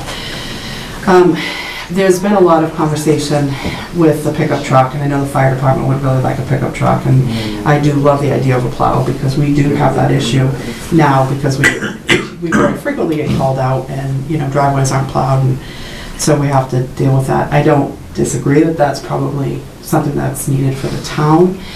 For what I'm looking for, it wouldn't work, because I would really like to keep the rehab supplies in the car, so in the vehicle, so we can just go. Because right now what we do is if we have a structure fire, we go in, we prepare the equipment. The fire department rolls, they get out the door, the ambulance stays and grabs the stuff, and probably it's only 5 minutes, but it's still 5 minutes, so we're running around the station and loading up this car. So the way that I envision it is that we would leave the equipment in the car, so that precludes a quad. Actually not. You can get a bare chassis and put whatever body you want on it. So you would still have you'd still have your 4-door vehicle. You still have your plow, but you don't necessarily have a pickup bed. You Put some kind of a cap on it. Well, not even. I mean, you can do a cap, but you can get a whole. You can just take the bed off, and you can get a different kind of body put on the back of it. And that'll resolve your issue. Yeah, to answer the question about the use, so we would use it probably twice a month for rescue purposes, but we would work it into daily use. There's definitely times that we could find it. We have a station car now that does get used. It doesn't get used as much as I'd like it to, only because it's most definitely near the end of its life. And I mean, as it is, we keep a battery pack in the back seat. Kind of good. The expedition that DPW has, what do they use it for? Do they need that big thing? Well, it was cycled out, but one of the employees uses that and puts tools in it when he has to do maintenance at some of the municipal buildings. The person who maintains the buildings keeps his tools in it, so he has whatever he It's needs. really big for all of his tools, or he needs that big of a vehicle? Because what I'm thinking is maybe we could get by with something cheaper, buy something for DPW that's even less, I don't know, used, and give her the expedition. Well, I mean, I don't know. that's not an unreasonable question, but trying to solve for it in closing the warrant in 2 days. I know. Yeah. Well, That's true. That's a bit of he had a great a idea too, but I'm thinking that works a lot more expensive than mine. That's a great idea though. Either one, but, so either, I mean, I wouldn't want Harold involved in that conversation. So. Yeah, Yeah. I'm sure. Yeah, no, yeah, I know, so. I don't know. So, I mean, there's a couple of different things. So first, there's 40, and as it is right now, it says there was one version of this that it was coming from free cash, and That wasn't for me. no. I'm just setting the stage. I'm just setting the stage, because this is a document that is always changing, especially down the home stretch. But the important thing is that at the moment, it's in the budget document. Right. as Yeah. Cash. Yeah. Exactly. Whatever it says here, it's in the budget document as cash. Yeah, so in the budget, it's as cash. And, or, you know what, I know I had maybe it is in cash. I know the ideal, whatever happens on this thing, we would look to take it from ambulance receipts reserve. Yeah, and that was Right. my Exactly. request. So that, there was a number, we worked through that. You know, as of right now, we've got 75,000 going into the operating budget on that. Now, I did the math on that to smooth the line, to say, I broke it out, you know, I want to say I added a year on the Probably. ambulance. I probably did, you're right. That sounds about right, yeah. Yeah, That's right. and more than likely, I think we might be able to add 2, but I won't do that just I'm yet. comfortable with a year, but not 2. Because that's what we did last time, if you remember. We added 2, Yeah, and that there was was one a- too many, yeah. Yeah. But, so I will concede to 6. Yeah, so just for everyone's purpose and understanding, you know, there's an account that the ambulance receipts go into, look at that, and we work to build it out so that the next time the ambulance is needed, we're there and there's money in there to get. But at the same time, that we pull money from that to help with the operating budget. So I've got that built, so it would go in, if we take, whether it's 25 or 40, right, we've got to account for that factor in the timeline, so maybe we pull less out last year. But at the same time, to me, this also feels very similar to what the fire truck was 3-4 years ago, right? The fire department came and they made a case, but it wasn't a tremendously strong one. And personally, I would be happy to work with you to figure out exactly what would be the right thing on this. But this is the problem. We are 2 days away, on this. And So and Stan, we're I do looking love your for suggestion. Used, I don't know. Yeah, there's a lot here. It's new, it's used, it will come from ambulance receipts. But then also, can Stan's suggestion be pulled off? Can that be a Band-Aid for a year? Especially with, you're saying, it's 2 times a month. I wasn't thrilled when you said we can find a use. That's not what I'm looking for. But we can't make our daily workflow rely on something that isn't there, right? So, and you can't put something into use that you don't have. Yeah. So, my point is... So you're not trying to manufacture additional uses? No. I'm just saying it would get more use than what But then she's been we... doing this for a while, so I'm wondering if another year to solve this. I know it's a hardship. Don, I caught probably half of what you said just a couple minutes ago. Could you say it again? I mean, I know we don't want Just the half he didn't catch. Yeah, exactly. I'll try to. No, can we have 2 days left. Yeah. What is the probability of putting Stan's game plan into action? I seen an They're not gonna say no. Which game plan are we talking about? Because he had 2 ideas. Moving the vehicle to. Yeah, moving the vehicle up to the... Okay. I don't like that idea. I really don't. Margie and I have talked about that, and I've told her I don't like it. Don't like what I did. Moving the SUV down to the public safety building and leaving it there. A more reasonable way to do it would be to always have it here. Then the DPW can come pick it up in the morning, do its thing, drop it off here. The person will have left their vehicle here. Then it's here. It's also here for when other town hall employees need it. Sometimes the planner will need it to go to a site, sometimes not so much Concom, but the planner may need it, and the assessors always need it, or almost always need it on Tuesday nights. So, plus, I think if we are looking at trying to use that for a Band-Aid for a year, then I'm not sure how we're solving for, the guy's always got tools in there, yet Margie needs to carry equipment in there at the same time. I don't know how that all plays together. Right. I would be nervous about that. Could we make it work? Sure. But I would be nervous because that perfect storm when, they run to pick up paint and all of a sudden we have a house fire and all our rehab stuff is back of that truck.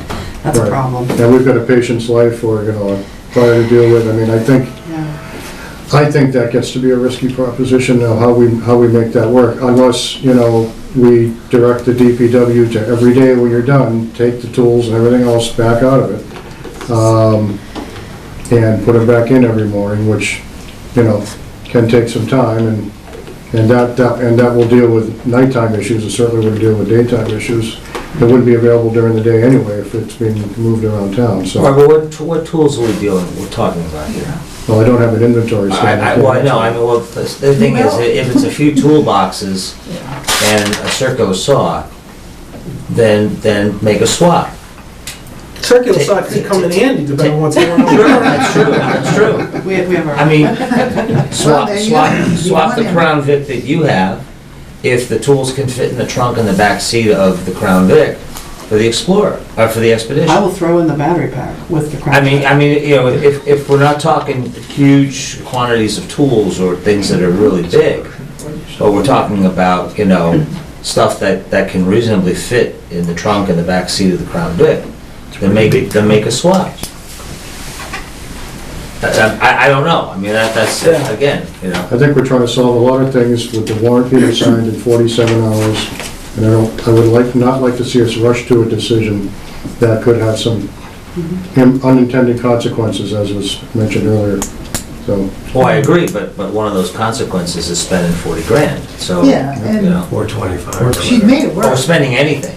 I mean, unfortunately, it's been difficult, but this would even be a better situation than what you're in now, pretty much. I mean, For- but also Bernie's not here to, I mean. Right. Temporarily. Right. I don't want to, I mean, I really don't want to try to solve this without Harold present. Oh, I agree. So, you know, I question the amount of time we have to get it done. I mean, if that's what I'm told to do, I'll make it work, but I've discussed that with Margie before, and I didn't think it was a really good solution. Well, I'd be willing to make a motion to have the article changed to be 25,000 taken from ambulance receipt funds and to insert the word used after, instead of and, so it's a used EMS support vehicle. So I'll make that as a motion. Any second? I'll second it. Has to be moved, has to be moved first. He made the motion. Oh, It yeah. was not moved. We have to vote on it, though. It was not moved. Well, you see. You moved it. I moved to change the article to have the value of 25,000 taken from ambulance receipts reserve, which it is there, but we would agree to change the budget, the document, and insert the word used instead of and. And that's a motion. Any other discussion on that? Is it possible to combine that motion with a sort of a contingency of a Plan A to see if there's some swap or exchange of existing vehicles, and should that not be acceptable, then this? Well, you don't have to spend it. But you don't have to spend it, all you do is authorizing it, so Right. if we work out longer So term, if if we something work works out, out, if we work out a solution, then we won't borrow from the money, or we won't spend the money. But so then, does the money go back to Ambulance. the Yes. reserve, or does it go back? Well, it's never gonna leave the ambulance Right. reserve Right. unless we go to I see, spend I it. see, Yeah. exactly, okay. So I think, personally, I think that's a very reasonable approach, because then we're not trying to fix this in less than 2 days, but we will work on it. And if we can come up with an idea that is reasonable. meets everybody's needs. Right, then I can just say, this is what we're gonna do, and we're not gonna spend the $25,000. You don't Because have I'd to ra- spend it all either. Yeah, and I would rather, and I will be happy to assist. I help the fire department, you know, I would really like to dig into this more and figure out exactly how it would make sense for you guys. And then from there, then figure out what is the best vehicle to go about solving the problem.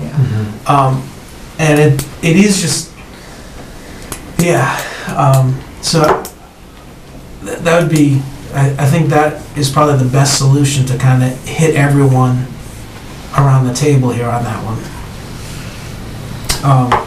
So, all those in favor of moving this to 25, used and coming from ambulance receipts reserve? Aye. Aye. Those opposed? Alright. Alright, so 25. Alright. Margie, do you have any further questions for us? Nope, I guess after town meeting, you maybe discuss this again, maybe not. Well, yeah, I mean, even between now, even between to Dawn's point, I mean, we've got a timeline, you know, all of us in the room of this Thursday, right? But to me, there's no reason why you can't go to the drawing board tomorrow morning and start putting some of this together, right? And working with Dawn, if there's a solution that you guys agree to, then, you know, we can hit the town meeting and say, you know what? We don't need to vote on Article 21, we can move past it. That's exactly what I'm saying. I think we Yeah. can certainly solve for it in the next month before town meeting. I just think it would be a mistake to try to rush to a decision because we're playing beat the clock. Yeah. Okay, so I guess I'll just follow up with Dawn. Thank you for coming in again. No problem. Thank you. Bye, Marty. Thanks, Marty. All right. So let's go back to Article 4, where we left off. Article 4 is snow and ice. We've got another 270,000 to account for, assuming, this would take care of 100 of it. Correct. Yeah, Up to 273. of the 270 that we still, So hopefully we'll have 173, or close in turnbacks. I mean, even if we have to put a tiny amount on the recap, that's not, yeah. but we might. Who's to say?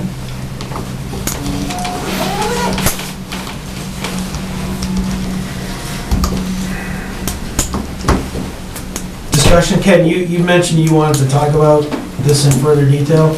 Okay, so I just want to make sure, so Fire so away. if this isn't passed, then this 273 minus whatever there is from turnbacks goes onto the recap sheet and then goes onto the tax rate for next year. Now, does that reduce the certified free cash that we get back? Okay, so it hits on next year's, either next year's free cash or this year's free And cash. do you guys remember capital planning for next year? We got a truckload lined up for next year. I almost said, but I didn't. You're very On good. TV. You're getting better. So, Nanuska, what you're also saying is, we spent 653,000 to clear out roads.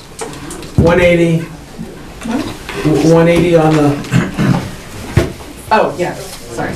180 in the budget. Yeah, plus Dawn 270. 200. Dawn's 200. And then Wait, who's 200? when Dawn came to request 200. No, that's in the 273 is, that was just to overspend snow and ice by 200,000. Yes. So that 200 is part of the 273. Okay. So it's 273 plus 180. See how much better it is? See? It's $200,000 less. I do feel so much better. We can buy 5 SUVs now. I guess one of the, I'm torn on this article partly because it showed up at the last minute, and you explained that, and I'll accept that, that's fine. Well, but, I mean, it doesn't, it sounds like you're like swallowing it like the Well, I know, budget. let me finish the other part of my discomfort. We seem to, on the one hand, be, if you will pardon the expression, poor mouthing, and yet, between last week and this week, we can take 100 out of cash for this, we can take something else out of cash for that, we don't need to borrow for this because we don't need the cash. I mean, it seems as if we're making flash decisions about cash without really thinking about either the current or the future cash that's there, and or what we're going to be spending it on and stuff. Well, you're going to spend it It just doesn't seem. either now It or just later. doesn't seem organized. I understand that, but it just doesn't seem to be organized well. That's all I'm saying. And so I understand what we're trying to do here, and I guess it's okay. But it just seems to be we're doing an unnecessary balancing act. It seems to me. So you need to tell me more about that, because I'm trying to follow your reasoning on where Well, that's the case. I've spent the last 2 weeks rather unsuccessfully trying to work on the changing budget seats and working to the bottom line and trying to understand what we need in the way of funds and where it's going to go and all of that sort of stuff. And every time I come up with and the other thing that I guess I don't understand is that between Thursday and today, the proposal was to take 50 or 55 or whatever from free cash and put it against the operating budget. I was under the impression that we were going to try to not put any cash in the operating budget. And it would seem to me, from my point of view... I would love to Okay, but not... from my point of view, what I would rather do is borrow for the truck, which I've always wanted to do anyway. Borrow for the truck and take the $75,000 that you would be getting from that and put that against this, or to put that against whatever it was that you wanted to spend cash on. And So it just seems that, because I would, see, it would be nice, particularly since we've talked about having policies on free cash use and stuff, and everybody tries to not do it. It would be nice if the first time we've articulated a policy, we actually were able to follow through on it. We could do that if we borrowed for that truck.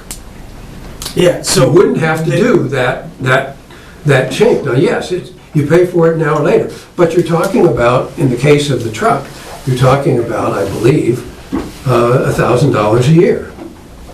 Now, to me, I'm sorry, $2,000 a year, because it's 5 years that you would be borrowing. So you're talking about $2,000 now. No, it's For you or me, that's a lot of money. For the town, that's a It's small amount of money. It's $100,000 truck over 5 years. That is going to be, $20,000 a year plus interest, and the interest that they show in the spreadsheet for that amount is essentially 1%, and so that would be the $2,000. all right. So that goes into the operating budget, that 20,000 and change. Correct. So then But right now, 100,000 is in the operating budget. So what I'm suggesting is that 80 That's out of free wouldn't cash. be. The 100 is out of free cash, not the operating budget. The 100,000 is from free cash that will buy that DPW truck. And still keeps us at above our target free cash number. Which we have 350,000. We started the budget with free cash of a little over $1 million. We went to special town warrant and pissed away 148,000. We started this budget season with 900 and change. We have a free cash target we want to leave of 350,000. And we're doing that, I believe. And we've got articles, we've got warrant articles all over the place. I'm not saying we don't. All right. And then so we've got free cash. Part of my reaction is the fact that we're doing this tonight rather than a month or two ago. We should have been dealing with all these things a couple of months ago. There's no reason we couldn't have, in my opinion. Because we first have to get through all of the budget. Well, maybe, but that's what we need to talk about when this is all over, because I don't think that's true. I think you can deal with them in parallel, and if you don't, you end up just where we are tonight, which is really behind the 8 ball. We are always. But I understand what you're saying about that you can't put the money for the truck into the operating budget. I'm gonna put So I'm Connie okay on the with spot for one hot second, but maybe not, all right? As long as I've been on advisory, the last couple of weeks is always like this. Hey, as long as I was on selectmen, that was the case too, so this is not new. I'm not Right. trying to say it's new, but I'm trying What to the say. hell are you I'm trying to say- solve for then? What, like, Well, maybe, I'm trying to if say, it's I'm trying to nothing- say the process this year has not been as good as it was last year, my first year on advisory, and it appears it's been more irregular than other years. Maybe not, but that's for another time. I'm okay with Article 4. I do the same thing. So go ahead and move Article 4 if you want to do that. Because I understand what you're talking about. the others have questions on Article 4. Not over my dead body. No, I'm joking. It's a joke. It's levity, people. No. All right. I would say the motion to approve Article 4. So moved. Second. All those in favor say aye. Aye. Those opposed?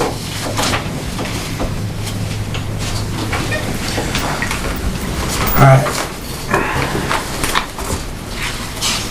And that should be Article 7.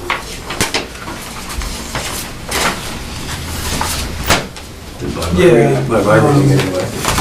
Oh, yes. All of these. Article 7. We didn't vote? No, we No, because These it didn't were- come up till last Thursday. No, so according to, We voted on an old Article 7 that's right. that got pulled by the selectmen when this one was put in. If you remember, there was a different approach to Right. the, Town Whatever council it said we was, needed to to have the a interest. bylaw in order to accept those. yeah, and town council recommended something different. So our prior approval essentially went away when the article went away. This is new, so we've got Right. to deal with this new.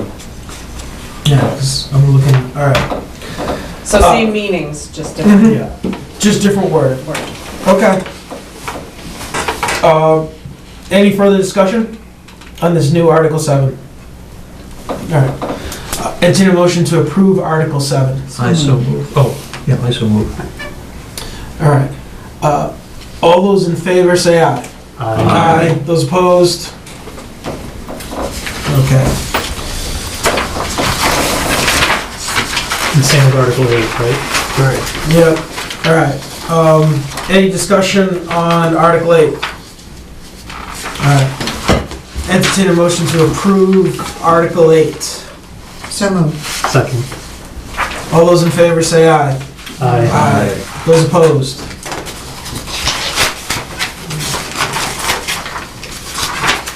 All right. So 13, 14. Now,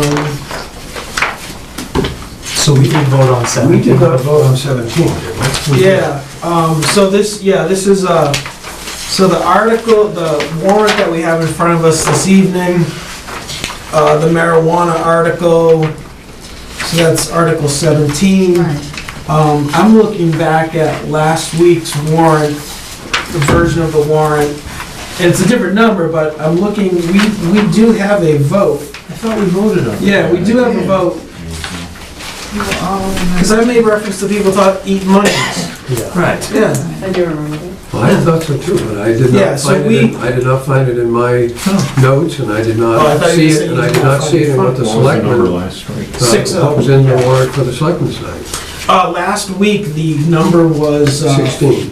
16. I thought I voted on it. I I don't disagree with you. Made except some that reference to I didn't make a record of Attorney it, so I General. assumed, since it wasn't in the warrant either, I assumed that we didn't.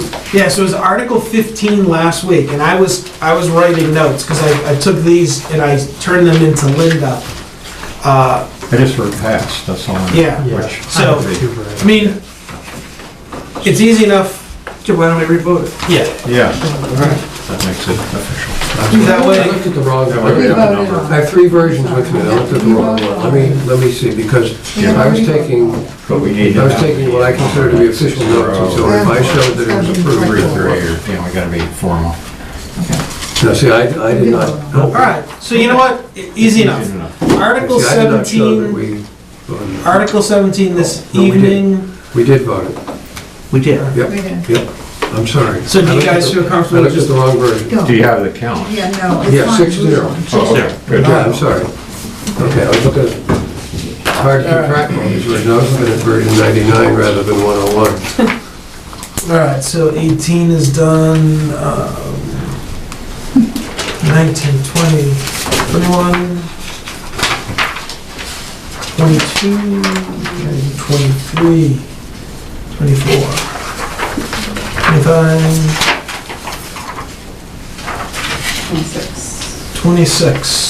That's all right, this was the discussion because we were deciding, I had said I need to go back through based upon the changes, look at the money, where it was to determine if this was cash or a borrow. And according to the budget that we were working through, this can be cash. So discussion. Do we still want it to be cash? Knowing what we know, What? So, I'm sorry. do we still want it to be paid for in cash, knowing that we just, I guess, why not? You know, I think we need the cash more than we need to worry about the amount of interest. where would you suggest we put this 100,000 of cash? If we don't spend it, then it'll stay in free cash and it'll carry over to next year, right? It absolutely will. I thought we wanted to keep it at 350 though, spend up to the 350 target. Yeah, and under that, That makes it more, under doesn't that it? maneuver, it'll be 450. I mean, there may be some other place you could spend it, I don't know yet, we're not done yet, but.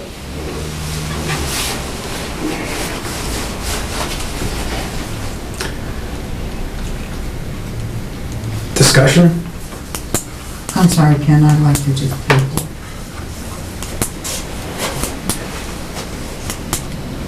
We haven't voted yet, so somebody make a motion. What are we planning on borrowing for? The common, the repeater, and the 2 culvert overages. And again, those 2 culvert overages, Hopefully they'll get. again, very similar to essentially what we did with Margie, right? We have a game plan, and the hope is, my understanding is we're gonna hear on those numbers on April 21st or 24th. So the hope is they're gonna be less than 60 or 70,000, and those will either be amended on town floor. I'll go to Fantasy World for a minute and hope the hell they're zero, both of them, but whatever. But what I would say is that if you feel that you won't need $75,000 in free cash next year to pay for more painting at the school or whatever it might be, of the smaller types of money articles that are likely to come in, that you may or may not have free cash for, then go ahead and pay cash for it. You can borrow that. It just seems to me, that that's a very large number to spend out of cash when we potentially have better uses for it going forward. I'd like to hear just a little bit more about the rationale behind from either you or somebody else who feels just to understand it better. Why free cash versus? Yeah. Well, you're not paying interest, not that it's a ton of interest, but, you know, we have a pretty healthy free cash. And I thought the understanding was you would use free cash to pay for capital purchases. That was kind of the move advisory was going to. It's, you know, debt service we want to try to keep lower. That's, you know, and if you want to try to keep your free cash down to 350, I mean, are you gonna have a target free cash number? Like, do you? Yeah, the That's 350. the target's 350. But see, I thought that the 350 was a minimum that you wanted rather than a maximum that you wanted. Well, you could, I mean, we don't know what's gonna happen next year. To your point, yeah, we could save the free cash and use it for something else, or we use it now and then borrow for that thing 1 year later, So- you know? I mean, Yeah, so my rationale is that. you either borrow for this or borrow for that, or Yeah. pay for cash, but, you know. There comes in a certain amount of various articles. So weigh those articles with the free cash number. Within that, knowing that, yeah, every time we go to borrow, it does add on interest. Yes, interest rates are low, but interest rates are rising. And if we have if we have a need, which in this particular case is a need, which is a truck, and we have cash, then we satisfy that need in the most logical way possible. Because we have already taxed everyone in town for this money. We let it roll another year, that's that much more we're taxing in advance. And yes, we already know there is a big list of capital items already. And as much as I ask to get a detailed version of that capital list, they change, and more than likely, it's just gonna be that much bigger. But in my opinion, that's still not a reason to borrow now when we have cash, simply to carry over cash to apply it to next year. Isn't it true that the ban, Nanoska, is the ban a variable rate? Or is the 5 years fixed? I don't really know. It's variable. So it goes up every year potentially? With, Assuming we're in a rising, with the interest rate? if you rise? think we're in a rising interest rate environment, I We are at particularly present. do. But it is annual, it's not a longer period. Right. Correct. I mean, I think it's a philosophical difference, whether you know, want to hang on to the free cash or spend it. And I think that's kind of the bottom line. And so, yeah, the target, I mean, I feel comfortable personally going lower than 350, but at the same time, Ken, and I say that namely because I know free cash ends up replenishing in the neighborhood of $500,000 to $700,000. We're not talking about that, we don't need to go more than that, right? No, but what I'm saying is, so I'm comfortable going lower. I'm absolutely okay, Bob, I'll get you, I'm absolutely okay remaining at 350, but I definitely don't like the idea of going higher to start the year. It's like if you have cash in your pocket, do you use it or do you use your credit card? Well, if the town has $100,000 that it doesn't have a use for this year, why not just apply it against the operating budget and reduce the burden on the town by $100,000 instead of saying, you know what, we've got $100,000 that we have no use for, but we want to hold on to it for some unspecified reason in the future. Because it's dangerous to use your free cash for your operating. That's what I'm saying. I'm agreeing with He's you. saying, he's saying that. I'm agreeing with you. And Bob, just so you know, we're already doing that. We already put 55,000 into the operating budget just to bring us to zero. That's very sad, but. Exactly. But if you've got $100,000 and it's just, I want to hold on to it for, but I can't tell you why, I'm sorry, just apply it the rest, apply it against the operating budget and lower my taxes by my minuscule share of $100,000. I'd love to be able to do that, but. No, I know that the selectmen already voted on this, but I'd be interested if they have an opinion on whether or not this truck would be borrowed for. Can we borrow it a 5-year? 5-year bond A anticipation. 5-year note? Yeah, for $100,000. And what's the rate on that? Well, we don't know. The assumption they've been using is about 1%. That's what they plugged into the budget for Yeah, fiscal 18. it'll probably be between principal and interest, it'll probably translate into $22,000 a year. So 20, total interest over the 5 years is what? Well, $10,000. $10,000. I thought it was 1% over 5. No, it's 1% over 1, because it gets rebanded every year. Right, it's 1% a year. So it's an essential 1-year adjustable. Right. Okay.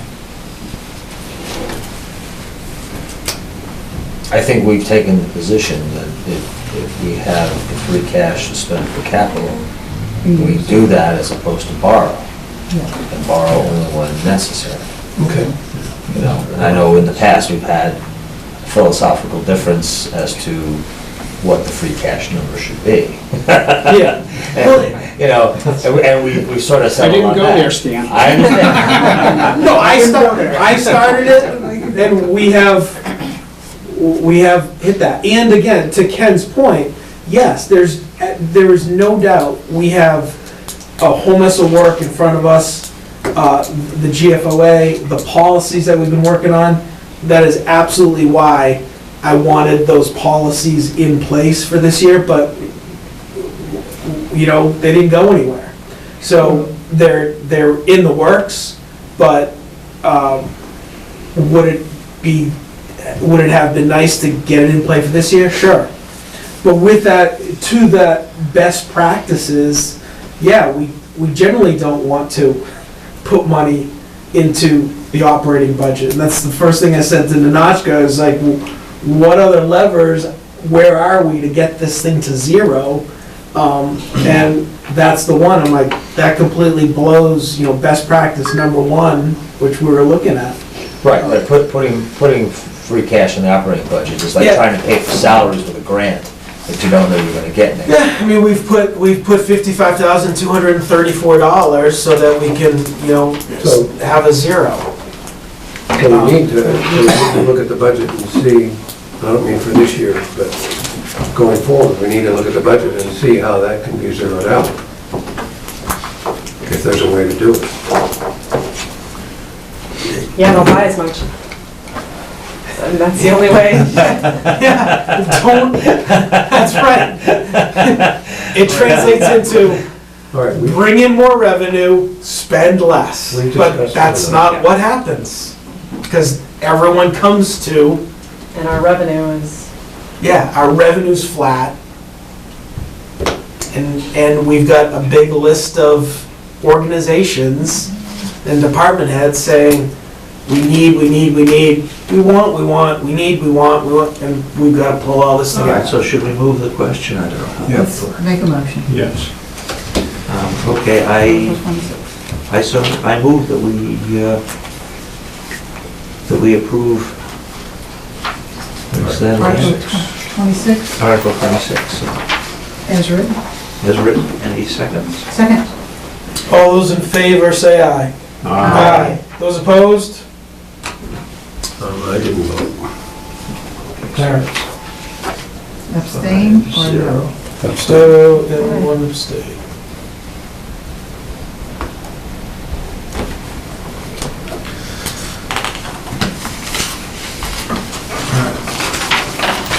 So it's 31. 27, we got everything else done. Oh, you know what? Yeah, 31 is carpet replacement. Well, we voted to basically put it into the warrant at the number and all that stuff. Oh, We actually never voted on it. that's true. All right, questions, discussion on Article 31, carpet replacement for Florence Sawyer. All right, I'll entertain a motion to approve Article 31. So moved. Second. All those in favor say aye. Aye. Those opposed? No.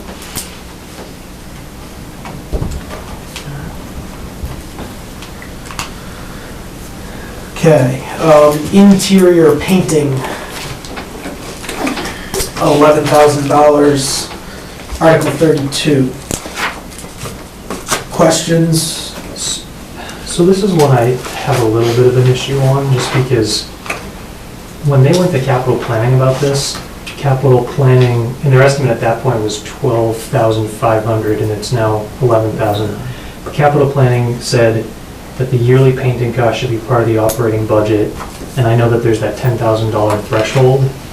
So I'm having difficulty justifying $11,000 on painting when capital planning has sort of told us that they think it should be part of the school's operating budget. But I don't know if other folks feel that way, especially since it's so close to what the threshold is for a capital item. $11,000. but can they paint it for $9,999? But It's a good point. Point. Well, I think what you gotta do is we gotta change the agreement, the language that's in there. And if you don't wanna have this under 10, over 10, and have it part of the operating budget, then you gotta make that change. But the thing is, in these cases, we own the building.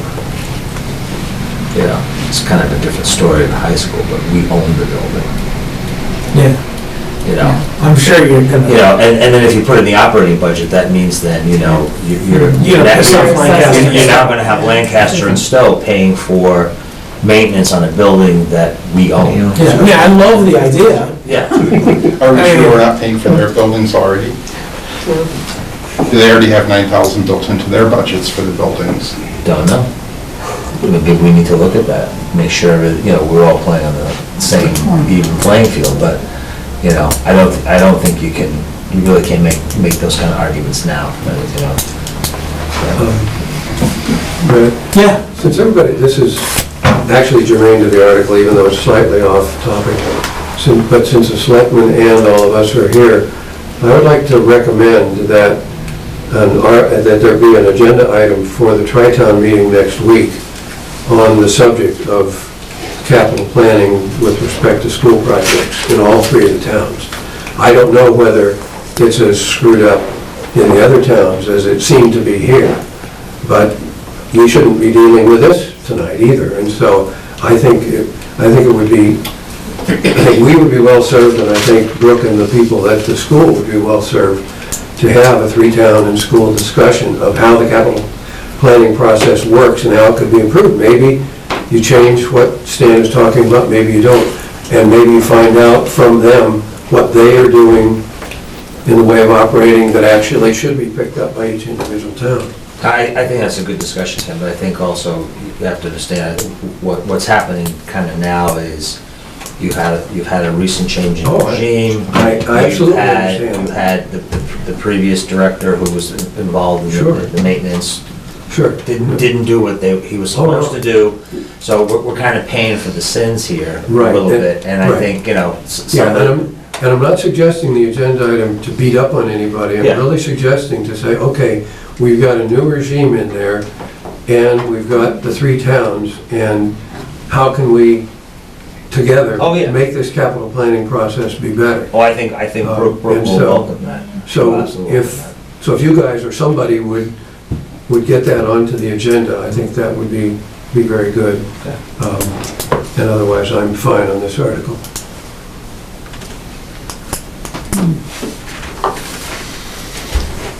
Brian, other questions, concerns on I mean, this? that process makes sense. I just wanted to voice my concerns because I just think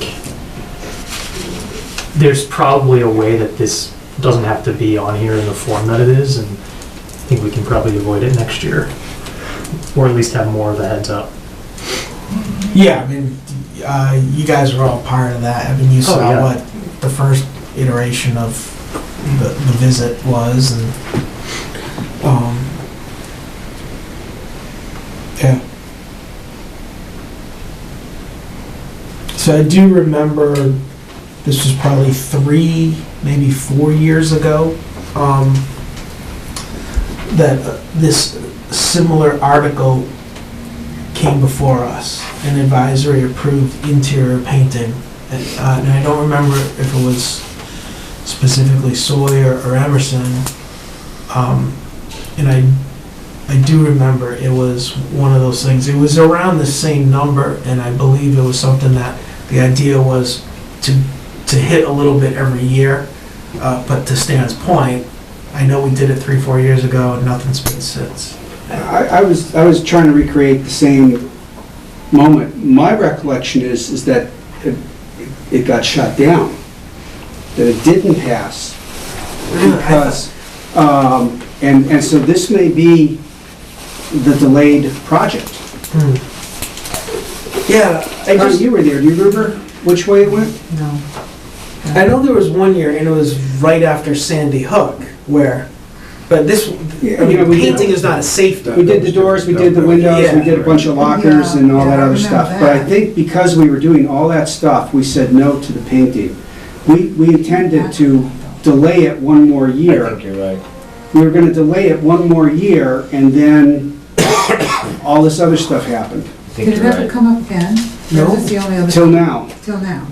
So this is a project that got talked about 3-4 years ago and delayed.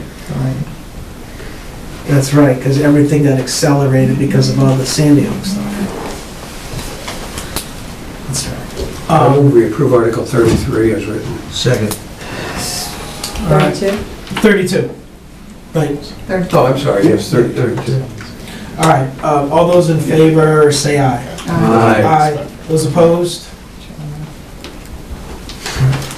Article 33, locker repair and/or replacement.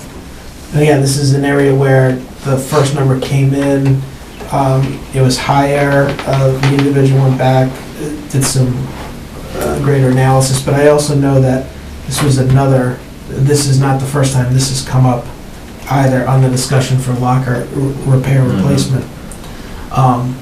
Discussion for Mr. Lauer. Yeah, I'd like to echo Brian's earlier comment that it's suspiciously close to $10,000. I think you could cut 2 lockers out of there and it becomes the school's problem, or 1/3 of our problem, I guess. But Maybe somebody else has this sheet, but my memory on that though was that it's actually broken up across 2 years. Yeah, Right, it so that is, the actual correct. total Yes, it is is. closer You're right, to that's correct. I remember that. 22,000. And so that's, yeah, and that, So it would be reasonable to say that the capital project is 30, whatever it is, and they're just choosing to spread it over. Right. But Craig also raises a sort of suspicious point, and I think Stan had at one point too, that you can't saddle the other towns with specific things that we've done. Yeah, I was actually looking through that, I guess I did not bring the, it wasn't, I have it somewhere. No, but that's right, it is, this one is a multi-year project, on that.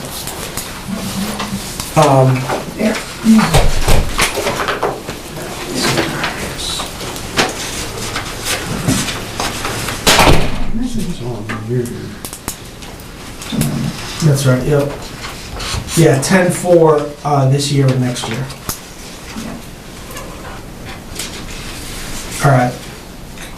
But that suggestion, Ken, on making sure there's, because each town, I mean, Lancaster owns their elementary schools, Stowe owns their elementary schools, and it's important for those towns, because I'd be pretty upset if we were getting whacked 1/3 for something going on in Stowe's school.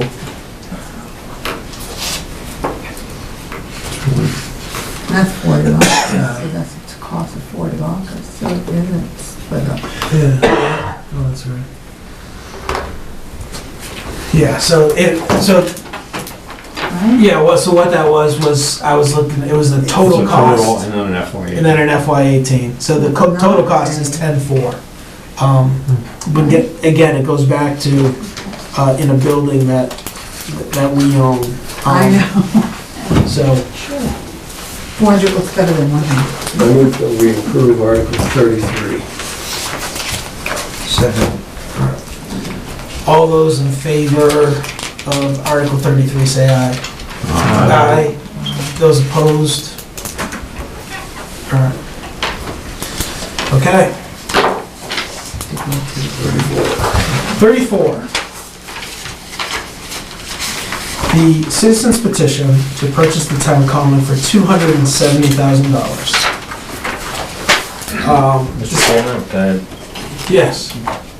do you want to wait to see if they come back with a new wording? Yeah, I think that's a good idea. I mean, I don't know if they are. You could approve this. Right. We can come back on Thursday night and vote. Yes, we could You could approve this, and that way, if they don't come back, it's taken care of. But And we then have if to- they do come back, I'm not convinced they're gonna come back. Yeah, I like it. Yeah, do we all want to see each other again Thursday? I would say, if you don't You have might. to come back. You might. Oh, I know, I'll stipulate up front that I don't want to see. But And I have- I know we might have to. Yeah. Feeling that Well, you're approving the purchase, right? I mean, It regardless of doesn't how say it's anything about funded. debt exclusion in here. Right, but, so I guess I Yeah. think you're either approving or disapproving the purchase of it. All right. Phil? I shudder to say the words. Any further Well, discussion? well- Like, would your vote change if it were debt excluded? Or not maybe, debt excluded? well, that's not the point, but would they change their minds depending on how we vote? Because if we approve this, they're not gonna change. They may not know how Right. we vote, they may change, thinking it would get us to vote. All right, so before we go any further, is everyone available to be here Thursday evening? I am. Yes. Yes. Do we, so I as well, I know we at least have a quorum. Ken? Well, planning goes Ken meeting, is but I abstaining. don't He's vote on not- it. yes, I he's don't vote on it anyway, He's so I'm recusing irrelevant to himself. that. Yeah, It's at 7, right? Yeah. it is. I think I'll be back by then on Thursday. Well, this may not be exactly at 7. I don't know where it'll fall on. Well, We can vote on We have to it. finish, Meet in the- Yeah, we're we gonna can finish meet at voting on, 7:30. we haven't voted on this one, we haven't voted on a No. couple of them. But we'll be finishing that up. Or maybe we'll do the selectmen's statement. Or I think, we haven't voted on that because, sorry to take things out of order, but one of the things in our statement for the annual town meeting warrant is last year, we had one brief line that indicated what the percentage increase of the town-only, non-school portion of the budget. And I don't know what that percentage is, and it would be good to let people know what that is. So I skimmed the stuff that Linda sent out today, and I didn't see the number popping out, so we'll need that as well. So we could do that first, but that shouldn't take very long. Yeah, and then we may know way sooner if they do change it from Linda or you. Stan, did you want to know the percentage increase or the total? You can let us know. Just the percentage increase of the non-school portion of the budget. What I determined off of the latest spreadsheet was 0.3%. That's pretty good. Yeah. That's The really, total expenditures. that's less are than up to- last year. The total expenditures are up 2.66. 266, right. And of that, and most of that is the schools. Right. And so, and the warrant article spending is down, and the debt is down. No, I'm sorry, the debt is up a teeny bit, and so that works out to, by my calculations, that worked out to 0.3. I'd be happy to have somebody else check it, but that was my late afternoon calculation today. That's great. Yeah, we're gonna go through some of that Okay. stuff. That's super. So, yeah, you know,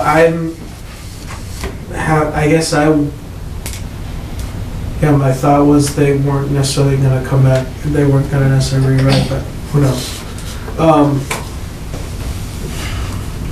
I can go either way.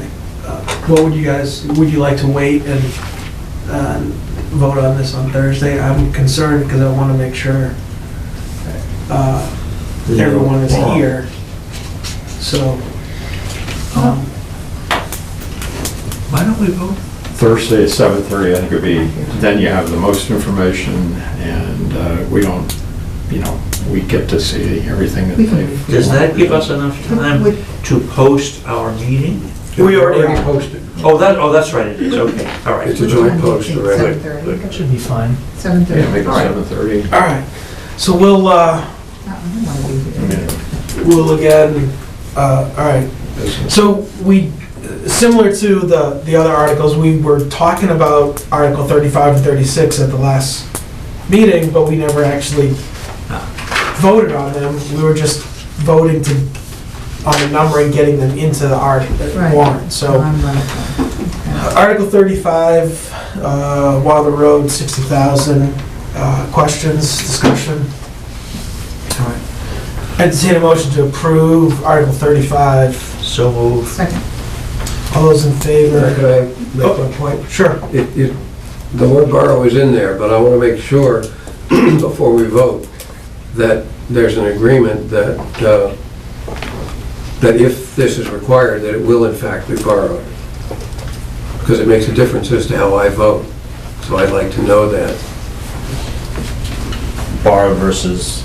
Cash. Because my feeling is that these two culverts were borrowed. Oh, borrowed. And so they should be borrowed. Well, but it hasn't always been the case. And I They think were in there there should as be cash. borrowing language in there. And so I just want to make sure that this board, when this board votes, that it is voting on that they would be borrowed or not, because it will affect the way that I vote at least. Yes, there is both of these two articles, whether they say it in this warrant or not. I mean, I see the word borrow in both. Yeah, but it's borrow, probably borrow. There's been calculations done on the assumption that You on could the take debt out side. that other language. No. Make sure it's just borrowed. And you can put it in the summary, There's, couldn't you? It doesn't even need to be in there for the town. Yeah. It's for us. Yeah. I just want to know. Because assuming, I'm not going to vote for it if it's not borrowed. And so I just want to know what you guys think. That's There was all. no intention on my part to Okay, pull that free and cash. nor was there on mine. No, But I have seen it in cash, and I No. just want to make sure No, we... In the that budget, we it's don't borrowed. want to, because to me, that would be a huge waste of cash. because the Oh, yeah. interest payments are already calculated, assuming this goes through. That's And correct. assuming it's for the full freight. That's correct, so we save money out of the budget if these get turned down. I mean, we actually save money in the operating budget if these get turned down, Yes. I believe. Isn't that true? Yes, because if it will go to. Well, here's my question, and this is more of a procedural. So we obviously vote on Article 3 first, the operating budget. So say that, can you then reopen an article and change the budget amount once it's been voted on? That's what I'm unclear. Yeah. You can, you've got to have a 2/3 vote. Because then, The to your person point, so moving the say re- those. To reopen, it has to be on the same night, and it has to be reopened by somebody who was on the winning side and all Yeah, that sort but of stuff. but the interest on that is not a huge sum. Well, it's the principal too, so you'd be, it's like $13,000 that you Yeah, can these get two, back if we did. these two articles, assuming they come in full freight, I mean, it translates into $13,000 a year. I mean, these amounts probably won't be the amounts, Well- but we have to account for those amounts, and I don't know how you go back and take it Well, out of the budget. how about doing it the other way around? How about not including them, and then if these are needed and these pass, then you open up the budget and put them in? You have to vote again anyway. Yeah, either Right. way, you'd have to. But that way, you wouldn't have to vote again. Oh, it'd be If safer. if It's they come in safer. under the way we hope they do, then you don't have to worry about it at all. Right. Yeah. And it's a And safer then way that, to then save that ends money. up with a slightly lower tax target in the operating budget. But Ken, the answer to your question is, these two have been built into the budget as if Well, they are. I know, 'cause that's what I thought, but I just wanted to verify, because some of these things have been bouncing back and forth, and I just wanted to make sure. No, borrow. We borrowed for the culverts originally, why would we pull cash out? Well, that was exactly my point. Mark? We'll know what the numbers are before town meeting, so we'll presumably adjust the budget and these articles. Right, we're Based gonna on those numbers.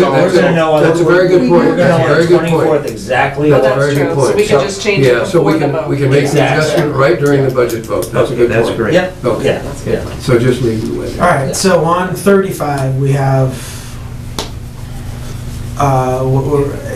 we have a second. So all those in favor of Article 35, 60,000 culvert, say aye. Aye. Those opposed? Article 30, I did. Oh. Article 36, Berlin Road, 70, same situation that we just went through with Wilder. Discussion?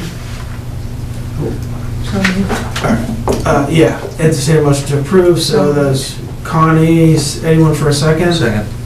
Jeff? All those in favor say aye. Aye. Those opposed? All right, so we will see the selectmen Thursday night.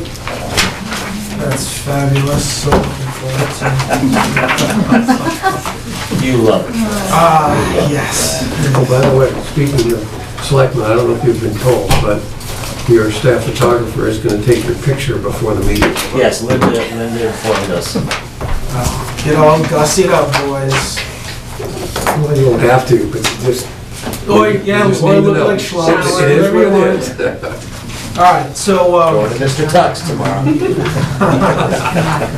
so we should probably address the advisory statement first before the sectional summaries, I guess, if you will. So let me tell you what I gave you, and what I did to save everybody else a huge amount of time.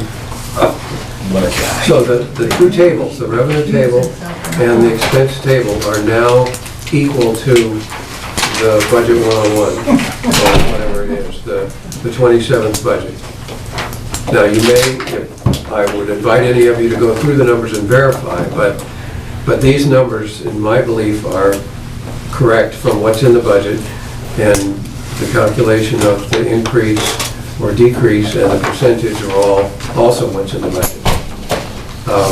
Now, the other thing that I changed was the number on the debt. So in the second bullet, where it says existing debt decreased by, I'm going to have to verify, but I believe that was also changed. So most of what's in, and All the discussion about education is updated from the latest.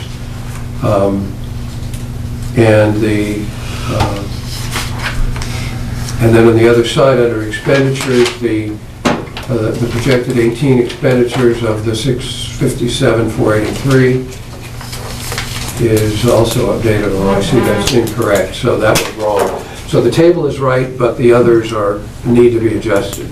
Now, the thing that hasn't been changed that we can talk about now, should talk about now, is the last bullet, because I didn't know at the time that I was doctoring the numbers exactly what was going to be borrowed and what wasn't going to be borrowed, and whether in fact it all fit, and whether in fact we all stay in the levy limit. And it looks as if the answer is that we do stay in the levy limit, and we do have the borrowing on the two. And if you notice that I added in, no, I guess I didn't. I thought I added in the thing about the two articles. Yes, I did. I added those in the bullet over on the other side. So anyway, so the main thing that I think you need to discuss to correct what's here is that the one in red on the capital spending, and then what, if anything, you want to say about the common. And if you don't want to say anything about the common, you could do that the way that, because Selectman didn't say anything about it either. But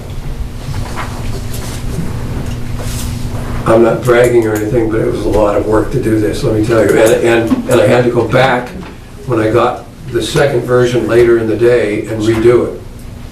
Now, fortunately, virtually all the expenditures hadn't changed. Mostly the only change was a shift of 25,000 from one place to another. I'm not even sure where that place was, but in any case, it's, so I think it's pretty well set. So again, I will say, Ken, you're absolutely right. I've done this in the past. This document sucks. And what I should have let you guys know as you were working on this, I should have just focused your attention on the wording, because the table is always changing because of all this stuff in the very last week. So I should have, I didn't realize, it's awesome that you've done all this, but yeah, had I said,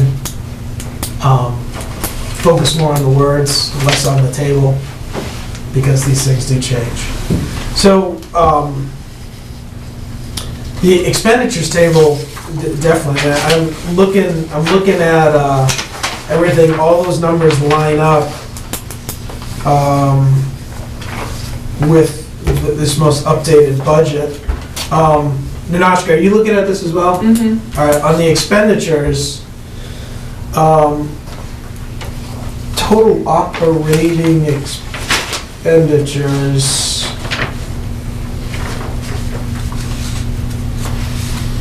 In the table, it's showing 24,4. It's total expenditures, not total operating expenses. Oh, The numbers are, what you said in the first place was true. The numbers are correct on that. Because if you look down at the bottom, 24,414,046 is the total expenditures at the bottom. And the operating one is the 23,091,824. Yeah, use the color-coded one that I gave you. The new one is the... sorry, Ken. It's all right. You told me to use the color-coded one. That's all right. Although I did have a question, so where it says warrant articles using free cash or other available funds, Yeah, that essentially combines those two lines. because it looks like, at least on the copy of the budget I have, it looks like it's only using the free cash one. It doesn't include the 41,284 for warrant articles using other available funds. This is just the one that I got in the hard copies tonight.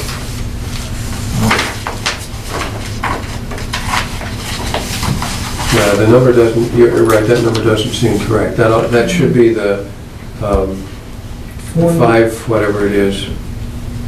I think what I may have done was put the wrong number in the wrong place, that it should be that 540. Yeah, it's that 5, so the 540, 336 should be the, no, that's, Yeah, that would be No, I'm those sorry. two numbers No. combined. no, I'm sorry. It would be 499. The thing that's wrong is the okay. No, you're right. All right, wait a minute. Yeah. All right, so the labeling on the table is incorrect. The Yeah, labeling should be FY 18, Yep. and then 17 and 18. And Yeah. so so you're right, so that number needs to be the 540, 336 in the first. in the Yeah. first one. And Yeah, then you're the right. difference in that, I had calculated somewhere, but the difference is compared with that 258, 306, and so that's the wrong number, and I can figure out what that is. All right, so the 499 and the 540 are transposed. Right. But Nanachka, on your budget, I No, the mean, the 499 should not be there. Oh, the budgeted fiscal 2017, Yeah. What is the number? there's warrant articles using other available funds for 258, 306, Mm-hmm. but there's nothing warrant articles using free cash. We did not use anything in free, I No, know- it used to be combined, and it bothered, I broke it out for 18, but I didn't go backwards and break it out, Okay, but I can do that. It was annoying me trying to remember which was free cash and which was, so I broke it out for my own. yeah, okay, all right. Cool, because I But just, for this purpose, it's not a problem, because we're only comparing the combined number anyway. Right. so you're saying last year budgeted 2017, 258 is the combined number? That was the budgeted number,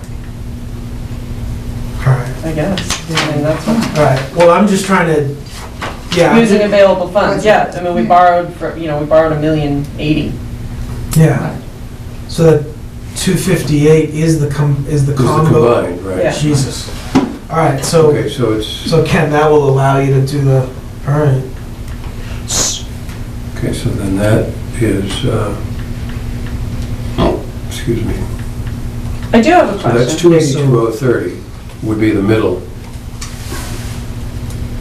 So for some reason, and that's the one that's currently shown in the difference there. right.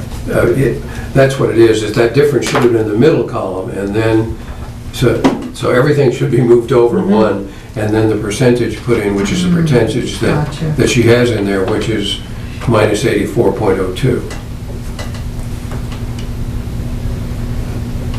Brian, you had a question? Yeah, I just want to, so, the total in the first column should be 543,336. Yeah. In the Correct. second column, it should read 282,030, not in parentheses, because it's an No. increase. Right. And then Oh, good we'll, point. then we'll add in the percentage. Percentage. But then in the line below that, Keep in mind, these numbers are gonna change again. okay. So I don't know how hung Yeah. up you wanna get on the actual numbers per se, maybe just go on the words.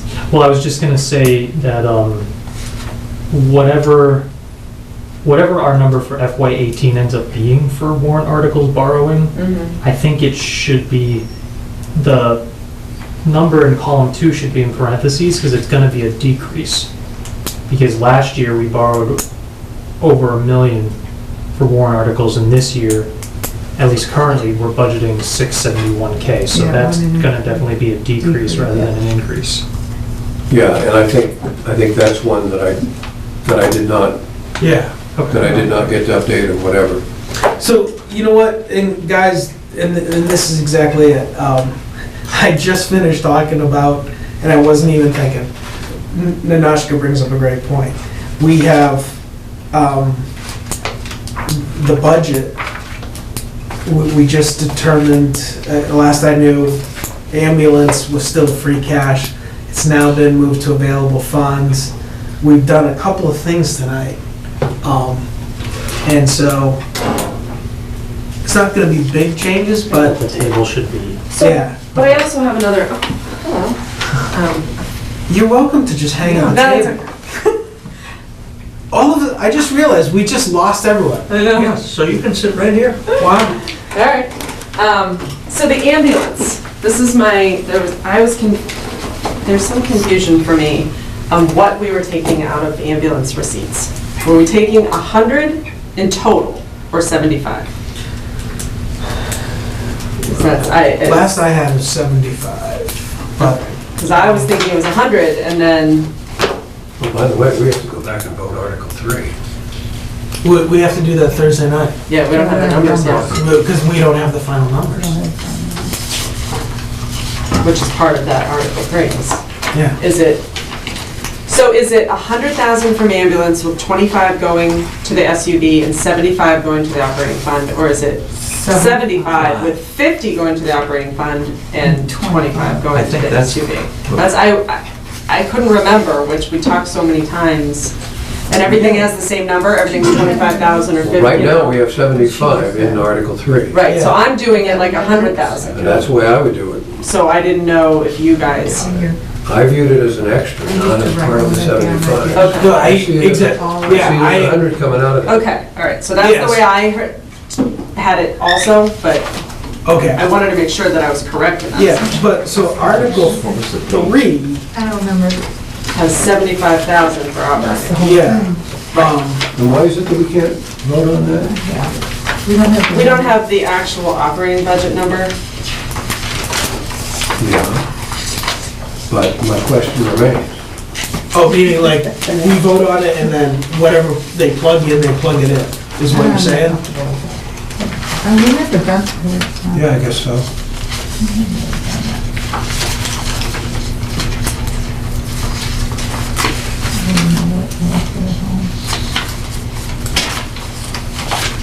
And cell we tower, right, so same with cell tower, taking 100, 75 goes to operating, 25 goes to stabilization. Is that, like, everything has the same numbers, that's why I'm, Yeah. Hold on. is that your recollection too? That sounds familiar. Is that in this? I know, we should have made them different Did that numbers. get printed in this sheet? I know there was a tab in the worksheet, but I don't see it in our handout. Because I know you would put it in red in the thing, but I don't see it.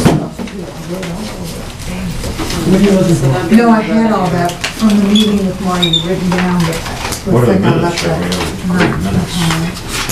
Yeah, in the minutes. All right, so in the revenue section, I do have 100 for cell tower, but I only Well, have, no, it's good. Maybe this is, I mean, this was last Tuesday's version, and we started that night with 50. Okay. We started talking, and we moved it to 75. so it is Right. 100. Yeah, so we had 75 in that, and then the 25 from it going into stabilization will also be 100 coming out of that fund. So that is what we talked about. So this needs to go up. And so that would leave, So this 75,000 number needs to go up on the revenue side. where? On the second page, on the revenue numbers for other available funds, I'm only taking 75,000 from ambulance receipts.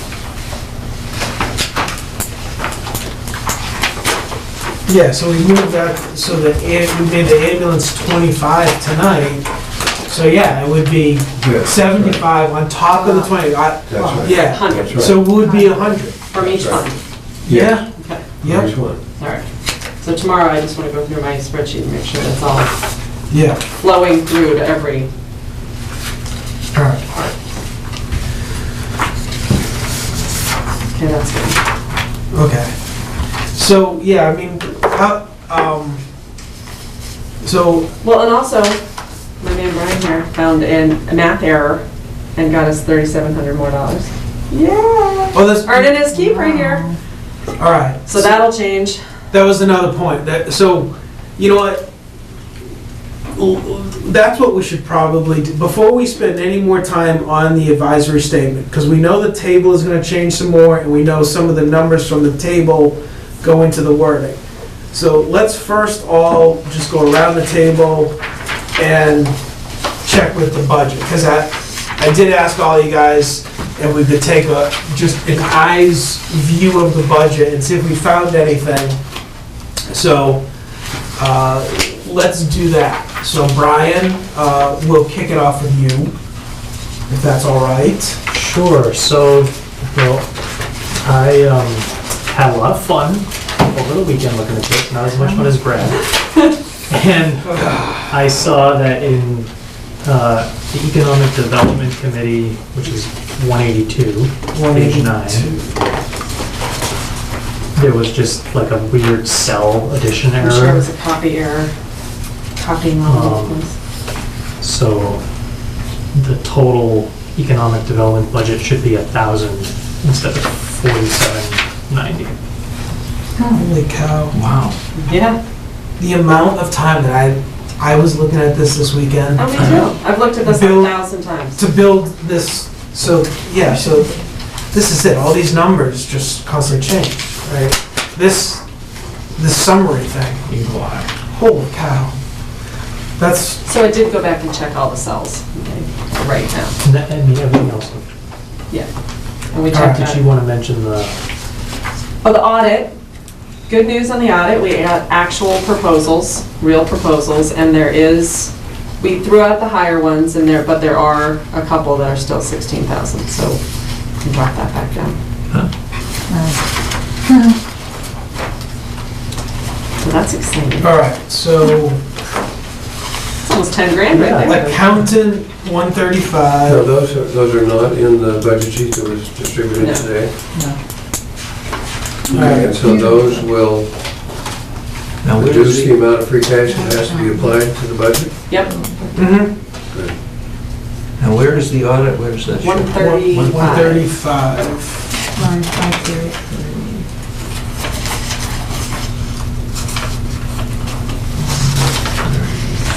so it won't be 22 grand anymore. Oh, yeah. Oh.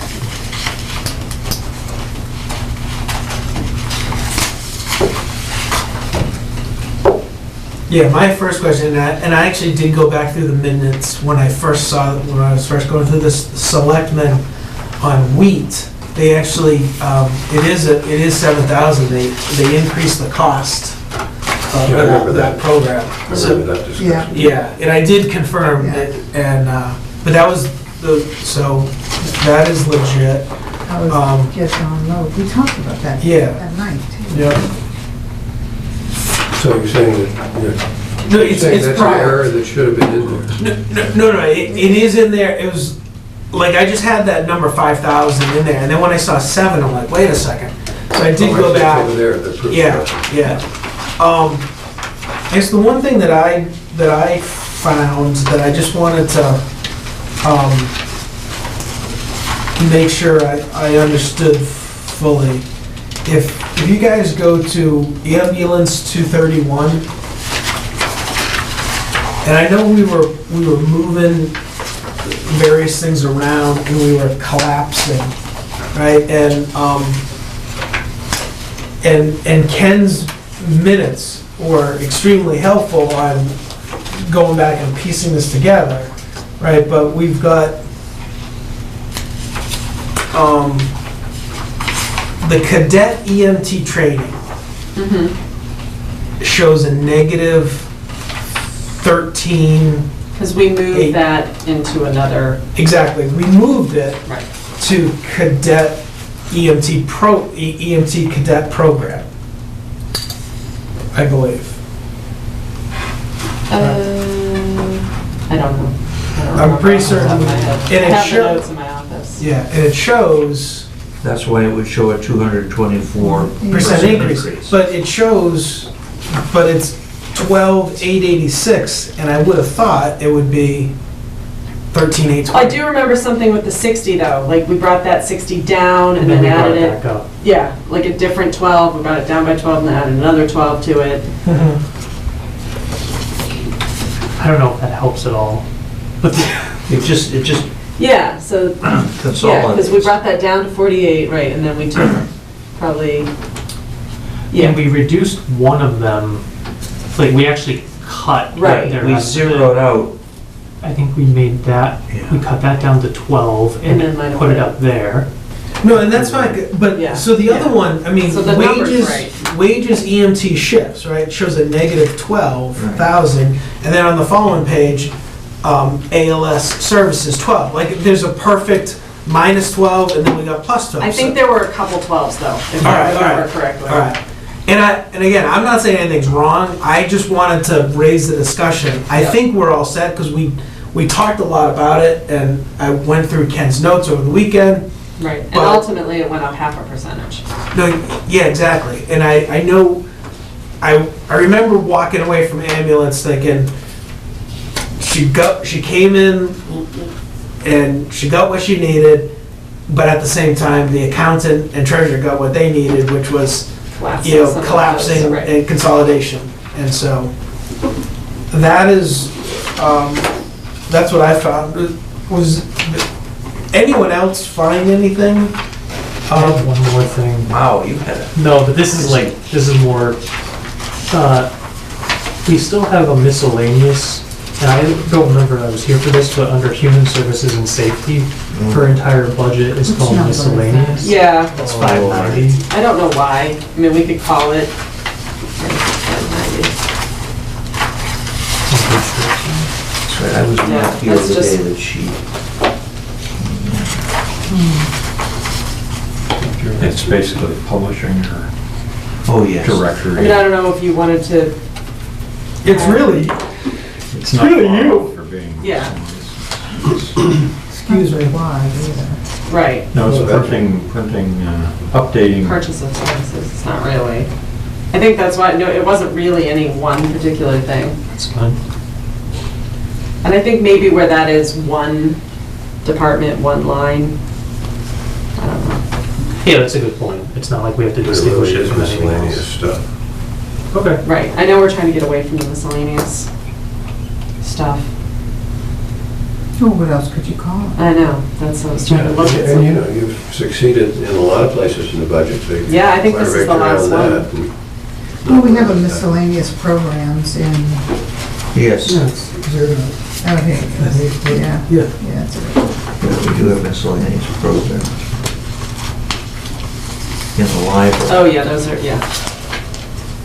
But they're all program related. 3,000, wait a minute. So miscellaneous programs to me is different than just a miscellaneous kind of slush.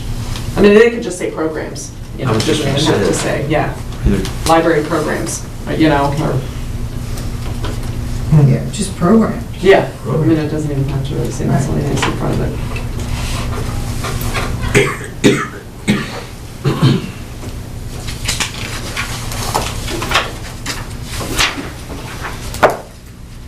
so, Ninotchka,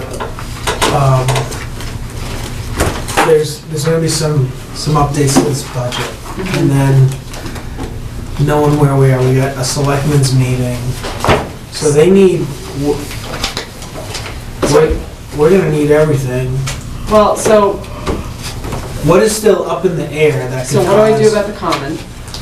What do I do with the debt? Do I, you know, again, I don't know about that yet.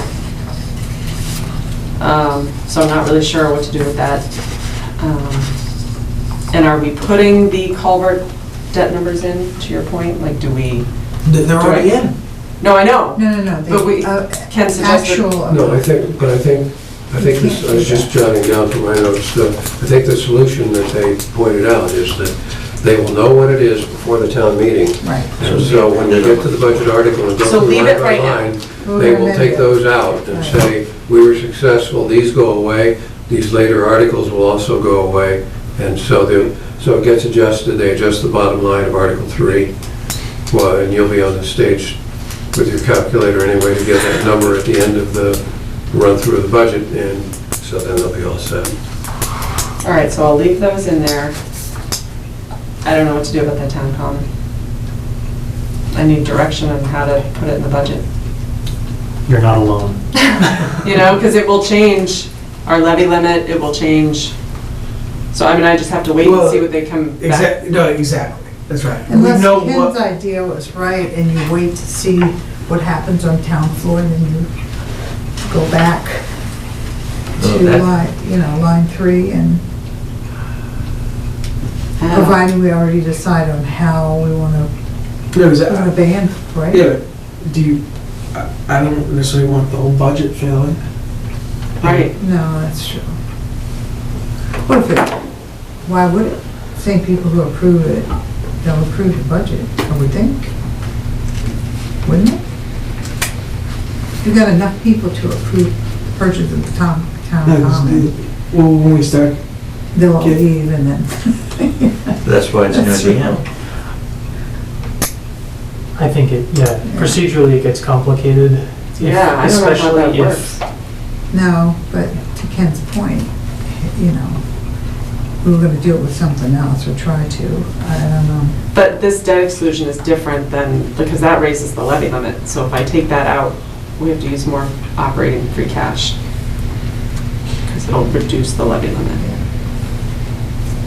So I just don't, I mean, I don't really have an opinion. one way or the Well, other. and, I need to know, and it might be amended on the town floor to read what. so, yeah, so, I mean, we know how it's built in the budget now. right, so do I And just leave it?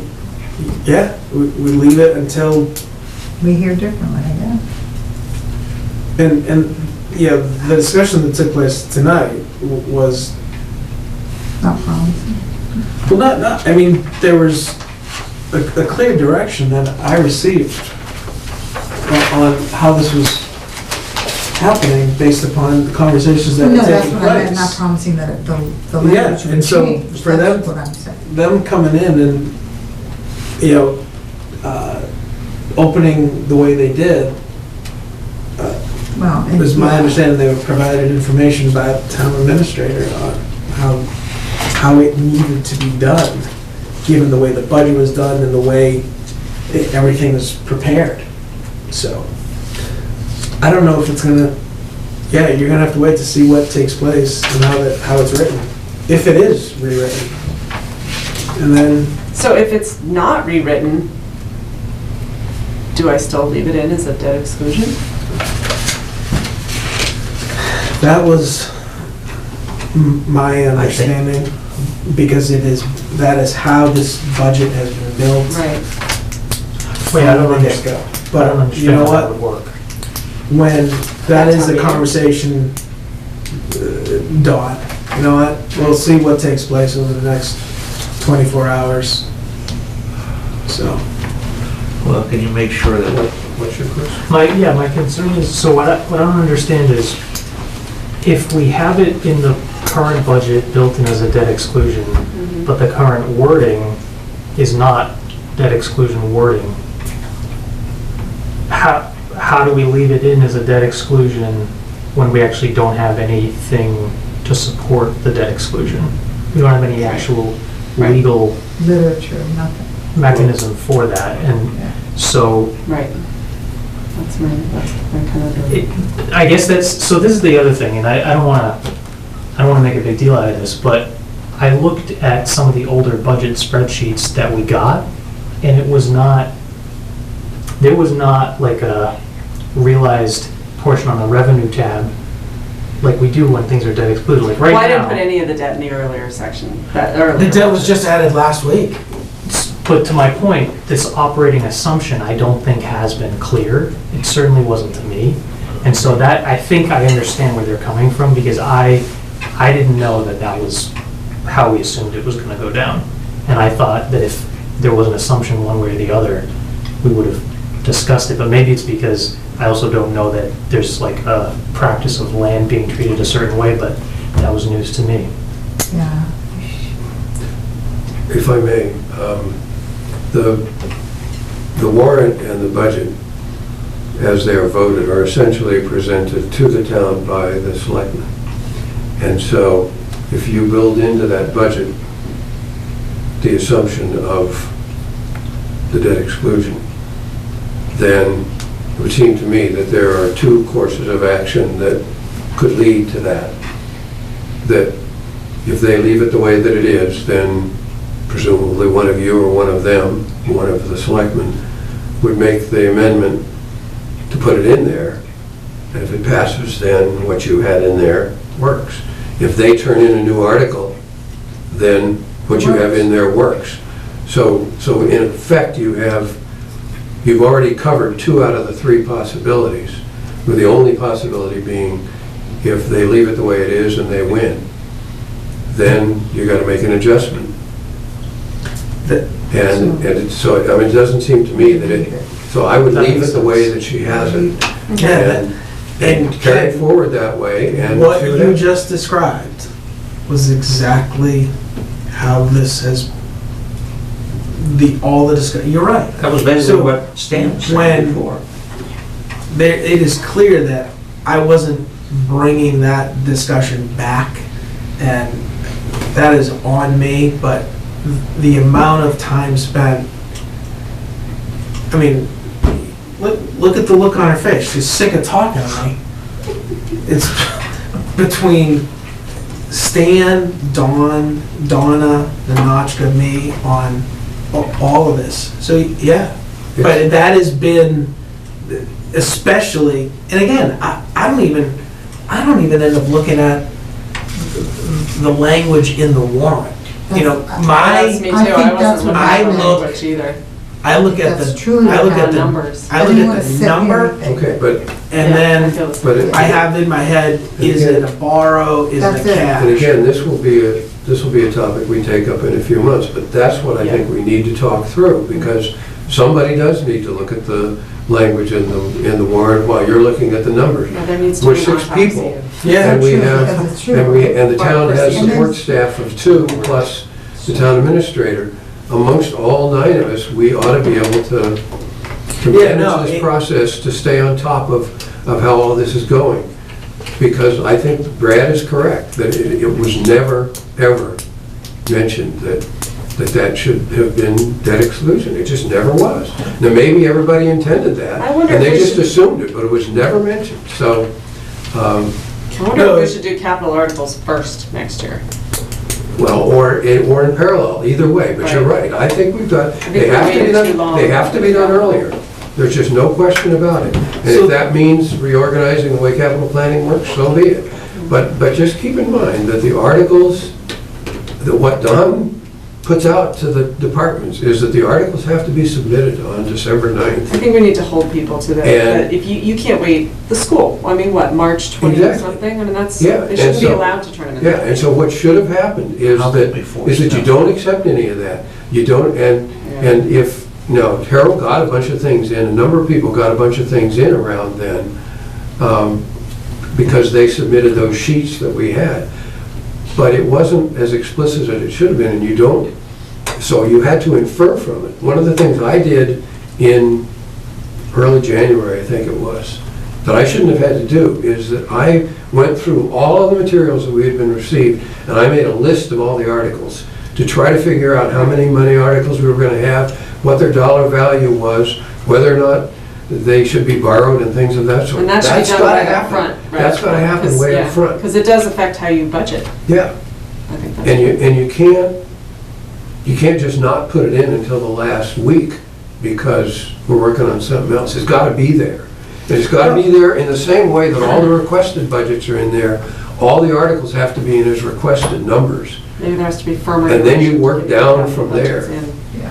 And you be reasonably hard-nosed about things coming in late, although you know that they're going to be emergencies. So Right. the 2 contingency articles clearly Well, had that- to be right, put in. that's a perfect And that's not a example. problem. There's a good reason for that, and everybody understands that. The school ones, there's no excuse. And Well, hopefully I they'll would be have better I next would year, have no new problem with administration, new our turning down all of facilities those guy. just because they didn't come in on time. Which is really the only reason that I voted against that one, was just sort of a protest vote. That's right. God bless you. But anyway, But I think again, that's their- this is for later, but I think, but No, you're this right. is, but And this if is there's what I'm any- talking about, that we all need to sit down and have this conversation and really figure out how we're gonna do this better, because it hasn't worked. No, and I think if there's any, given where we are, if there's anything, yeah, and I think one of them is accelerating, the upfront, and whether that's, the nights of January, where we generally have long nights in March, and maybe it's either, upfront, we try and get more done, so we've got more than just March, but in concert with getting a more clear-cut scorekeep, we either have longer nights, or maybe Maybe once in every 1 or other 2 week, weeks, you have 2 meetings. 2 nights, which just. And I mean, a it front load, sucks. but that way Exactly. so you're not. Yeah, so I mean, And snowstorms. I mean, look at what happened. I Yeah, think that's that's, right. I We think lost- we we were on lost a two good meetings. path. I really feel like we were in a good place and then.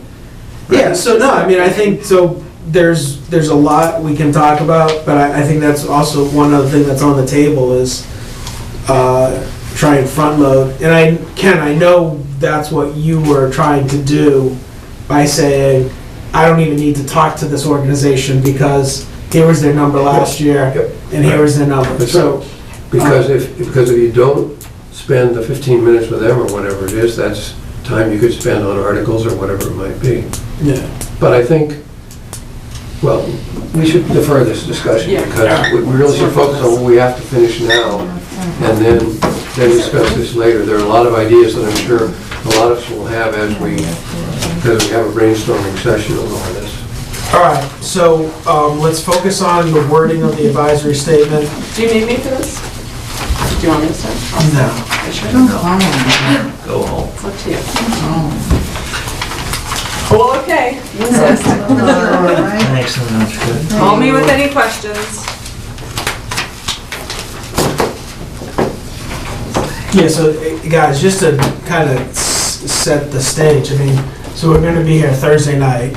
We're going to be voting on a couple of articles, and then I'm thinking the way this is going, because there is that, we're going to be similar to what we did 2 years ago, Connie. We're going to be upstairs, Oh, yes. putting the final touches on this statement, because while this revenue and expense table changed tonight, there's still gonna be some influx things, so we might not be, we're gonna be probably closing this up Thursday night. So one thing that I guess I'm kind of wondering, and I don't know that we need to try to implement it tonight, but what we may want to think about is whether having these two tables in our statement is really worth the effort. And maybe it is. Maybe when the person sees this and reads through it, they get in one two-page thing a nice picture of the budget. I don't know. But if they don't, then, because all this data is later in their warrant, so maybe this is a waste of our time. I don't know. That the highlight things clearly are not a waste of our time because you're both expressing opinion and you're giving an overview of something that's happened. But I don't know whether these numbers make sense. Now, one thing I will say is that the increase, decrease numbers are not in their spreadsheet. So I had to create my own column of that and have it added up to get those numbers. The percentages are there, but the numbers themselves are not. So Ken, actually, what are you saying is a waste of time? I'm just asking if it is. I think it's, I don't know, I think people get the warrant If you- early enough. and- Yeah, if you think that this is useful information to the public, then that's fine. But as we've seen here, it's effort to, it's basically driven, I mean, what the ideal would be to create a spreadsheet output from this so that when she's done with the budget, she pushes a button and these tables are created and we copy them into Word. I don't know how to do that. Remember what, that's what I If there's somebody wanted who to. can, that would be Yeah, fine. no, I don't know how to exactly. do it. And that's exactly what I wanted 2 years ago. And I thought we had a guy, but he was on, Bill Bergen was only here for a short while. For a short time, yes, he And- said he could do it. And that's, but Ken, you're absolutely right. That is what is needed. It just gets, this gets auto-populated. To your other point, I think it is helpful because this is in the warrant. Now, to your point, it is interesting, I'm sorry. You're right. If you guys happen to look through, this, and again, this is just a rough draft. What is that? These are the summaries of each, where we would, Is that in our packet? it is. In the back of the book, in the back, I'm just showing you guys last year's warrant. We're talking about inserting these. I know what Exactly. you mean, but do we have Yeah. that, do we have that write-up? Yes, we do. We have Yeah. a draft of it. So the question Does is, that come tonight? Yes. Oh, there it is, I see. so the question is, would it go, so for example, general government, we know we start general government, right? And where I saw this was in, I believe, the town of Northborough's, and it was, they would show the numbers and then they would put the write-up underneath. I'm almost thinking it would allow the person, they could read it, they could get a high-level, just brief summary of what's going on, they could see the validation on the numbers.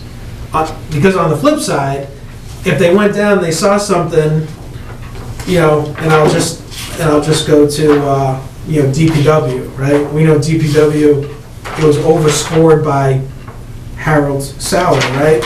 And if we look in there like, holy cow, you know, this thing, you know, changed by X, and then, so they saw that, and then they went and read, well, geez, if I had read this first, I wouldn't have, you know, necessarily blown a gasket. Where I'm going with all this, as I finish this up, you know, there is some of this that lands in this statement, but I go back to the fact that people learn and synthesize information in different lights.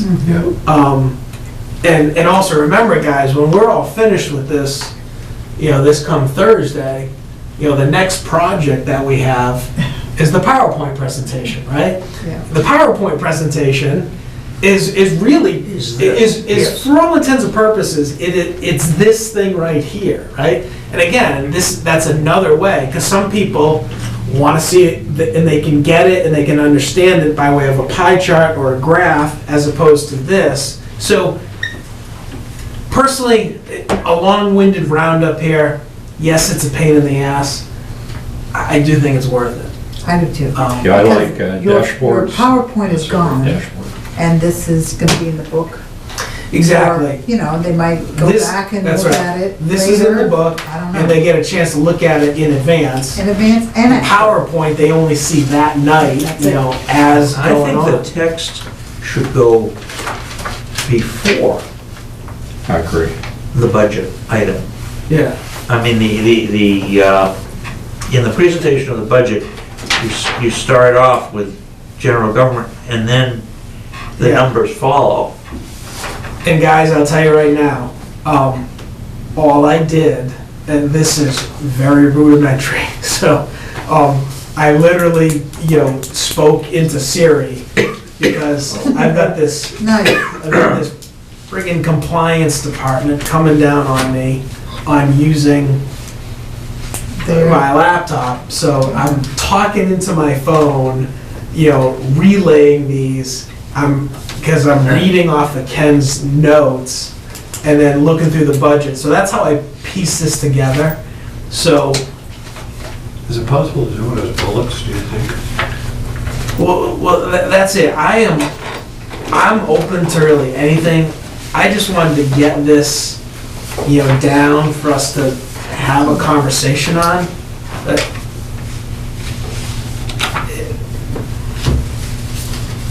I think if it's a bulleted format, it might take up a longer component.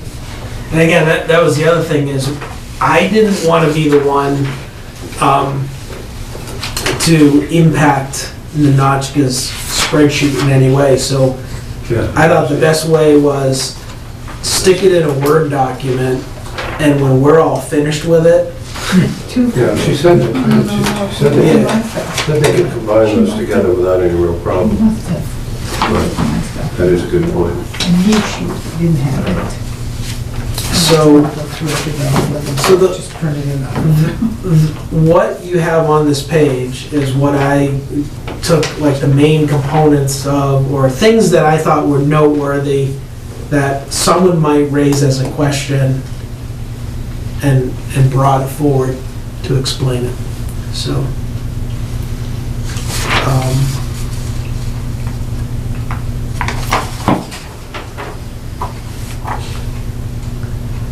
I think I would eliminate the sentence about Bolton and joined 41 other towns.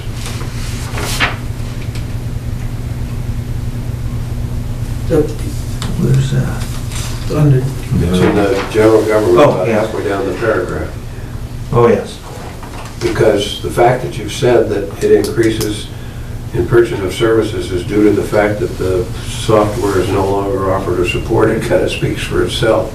And that the detail of 41 other towns, or Right. the fact that it's cloud-based or whatever it is not necessary. is not really crucial to No, Yeah. it's not pertinent. get that across. No, and I'll tell you exactly why I left it in there, because there's individuals in this town that have raised questions on You're how right. the town goes about doing things, and I guess I just wanted to point out that Yep. the town actually did It's not a go. bad idea, I mean, I just But yeah, I so just that, raised that as an example. but clearly, we don't need cloud-based, there's no doubt. But again, guys, I'm totally open. When I stepped back and I looked, there's no doubt general government and public safety represent a huge piece of the budget, and you can see that as each one goes by, it gets significantly thinner. But even still, when I first proposed this to you guys, I think my exact comments were, a couple of sentences. Right. And looking at general government and public safety, I mean, they're pretty big, so. Way too long. Are you guys okay with what Ken just said? Bolton has joined all the way to elimination of statewide contract, like just take that whole thing out? I would. All right.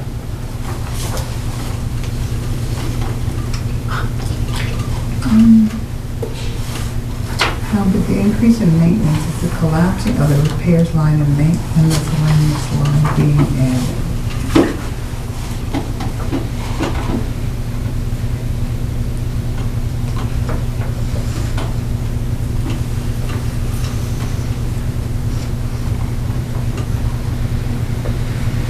That would be the collapsing of the, Now, collapsing is a, yeah. That's more culvert talk. yes. Oh, I thought that's what you're talking about. Okay, so it's combining is what you're Yeah. trying to say. Clearly, I had culverts on my mind. You must have.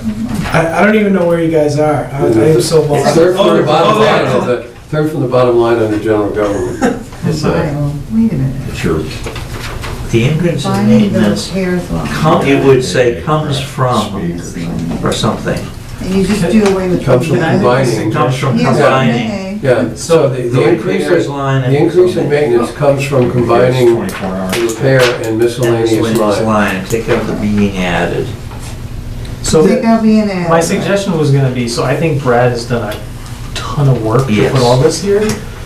So I don't know, and I would volunteer, but I'd also defer to somebody else, but I think maybe having somebody else do a pass-through to like tighten up some language and maybe standardize certain things, like whenever we refer to a specific sub-department, we would have the A line. parenthesis or Something, something. things like that, that we don't have to do here together, but maybe could do by Thursday, and then, I don't know, would that be more efficient, or? I'll do that, that's what I used to do when I was at I'd Gerald. like to take a run at it too. Maybe we can do it and Maybe. combine.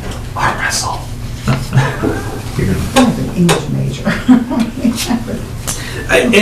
And so with that, guys, you can see that I went in and I've got certain numbers in here, and it was because I was looking at A the version. I had that's right. I was doing this Friday night and Saturday night, so I had whatever version. So all those specific numbers, 61,628. So maybe you don't need to put numbers in this, maybe you, Or just Yeah, highlight what reason? any Maybe you number. simply say, Decrease. maybe you say that that almost half of the increase in public safety was contractual salaries, wages, and overtime, and let it go at that. Yeah, I mean, that's another approach that you could follow. But, you know, if the one or two of them are gonna edit it, then let them. I think that's a good idea. Circulate it, or. We've got plenty of numbers. We've got this, we've got the, we'll have our PowerPoint. Yeah, honestly, Connie, why don't you and I, we'll work that out. the two of you are clearly, this is your wheelhouse. So, to Brian's point, whatever you guys end up with, I know is going to be better than what I put down on this piece of paper. Is that what you heard in between the lines? Yeah. Yeah. I think what you did is awesome. It's just a function of, as long as the spirit of is there, and if you can come up with something better than what I've put in for education, I wouldn't put in anything. yeah, I mean, Just leave it. Mhm. If you don't have anything to say about something, don't say it. Right. All right, That's so, my feeling.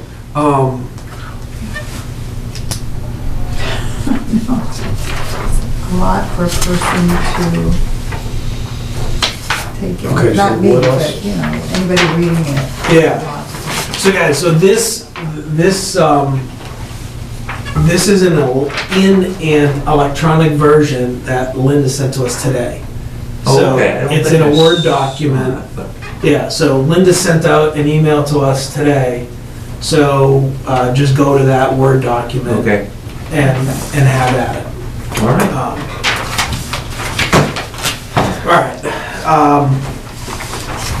So what I would be happy to do on the other statement is make sure that everything is worded the way that we voted everything, with the exception of the red paragraph about the common. And I can send that to you guys, and then you can cogitate on it, and then you'll need to decide if you're gonna put anything in on that Thursday night or not.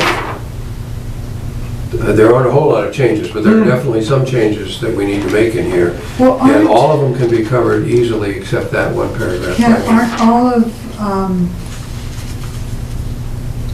everything that you said underneath budget highlights, it's already been taken, I mean, we don't know yet. The common is an unknown, none of the other stuff is an unknown. That's why, another reason why I would not put it in here. Yeah, I would give serious consideration to just I not think saying that's anything about the common, because it's Yeah, I don't think impossible it's the to place to put be that. objective and be everything that everybody feels. I mean, there's gonna be a lot of information beforehand, probably postcards. That's your guys' decision. I'm no part of that, I'm just, I don't think any of that. in if there. I were not involved in it and it was what's viewed by some as a big ticket item, or by others as something that was important, I would want to say something about it, but that's one individual, and so it's not, and since I'm not involved in it, it's entirely your decision.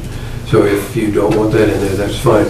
But most, Connie, you're right, though, we do have, and that's why I can finish off everything else, because I just need to go back and check the numbers and make sure they're correct, and make sure that the words are correct around them, because fortunately, all the borrowing is handled within the budget is not true now, and that can be easily fixed, and so, you know, it's not difficult for me to do And that. maybe if you did put something, it might lend itself better to say, the possibility of having the common will cost, will be another whatever to the town. I mean, we don't need all the repertoire here. I think it should be just about the money, just like everything else.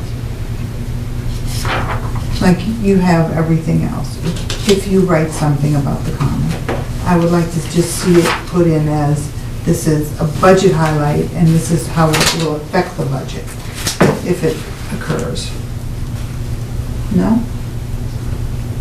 Well, one thing you could do, if you wanted to, is you could recommend in that statement that it be debt excluded. If that's your feeling, which is the sense that I get, then, and if that's the way it's being handled in the budget, you could actually say that. And that fits in with what you're saying about what the cost of it would be. But, I don't care. Yeah, so I'm concerned if we specifically call that out, I'm concerned about folks, getting the impression that we're specifically calling that out on the costs, right? Because it hasn't happened. Well, yeah. I mean, I don't want the perception that we've got it written in here, because they may say, well, why didn't you do that for this article? Well, that's what I was thinking So- too, because you're gonna do that with every money thing anyway. Yeah, so I Just leave it out. Yeah, It's the most. The cost is the same. It doesn't. yeah, No difference in the prejudice cost at all. anybody in any way. Yeah. I'm just inclined to think that the last bullet is just a summary of almost, Well, I know, I brought this whatever, up last week, yeah. right? Exactly. I mean, it's like, where is it on the, this page right here? We've got a total, there's a total of, $1.1 million of capital requested projects. Boom. Well, actually, you don't need anything else, really. You could just end it right here. Yeah, absolutely. Just end it. Right where? I didn't know where you Just were. before, The remainder of the budget contains relatively minor increase. yes, Is that what we you would said? just cut out the Yes. whole final bullet. I don't know if I am comfortable with that. I don't think we need to say something about debating the pros and cons. Well, you're not Well, gonna remember, say this that was they're written- all. This was written weeks ago. That's right, oh, I It was written- understand. I It was know. written as a placeholder more than anything else, so that you would be able to say, if anything, what you wanted about it. But you certainly have the prerogative to say nothing about it.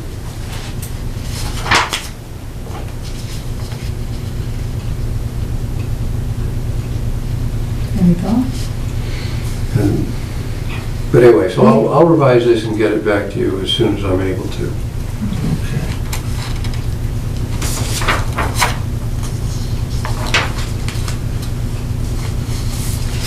Turn all this in on Thursday.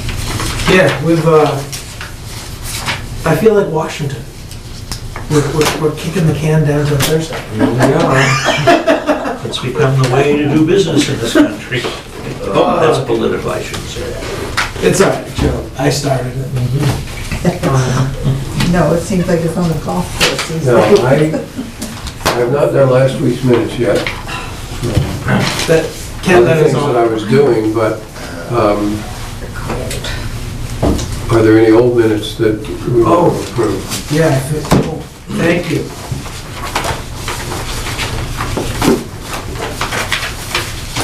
All right.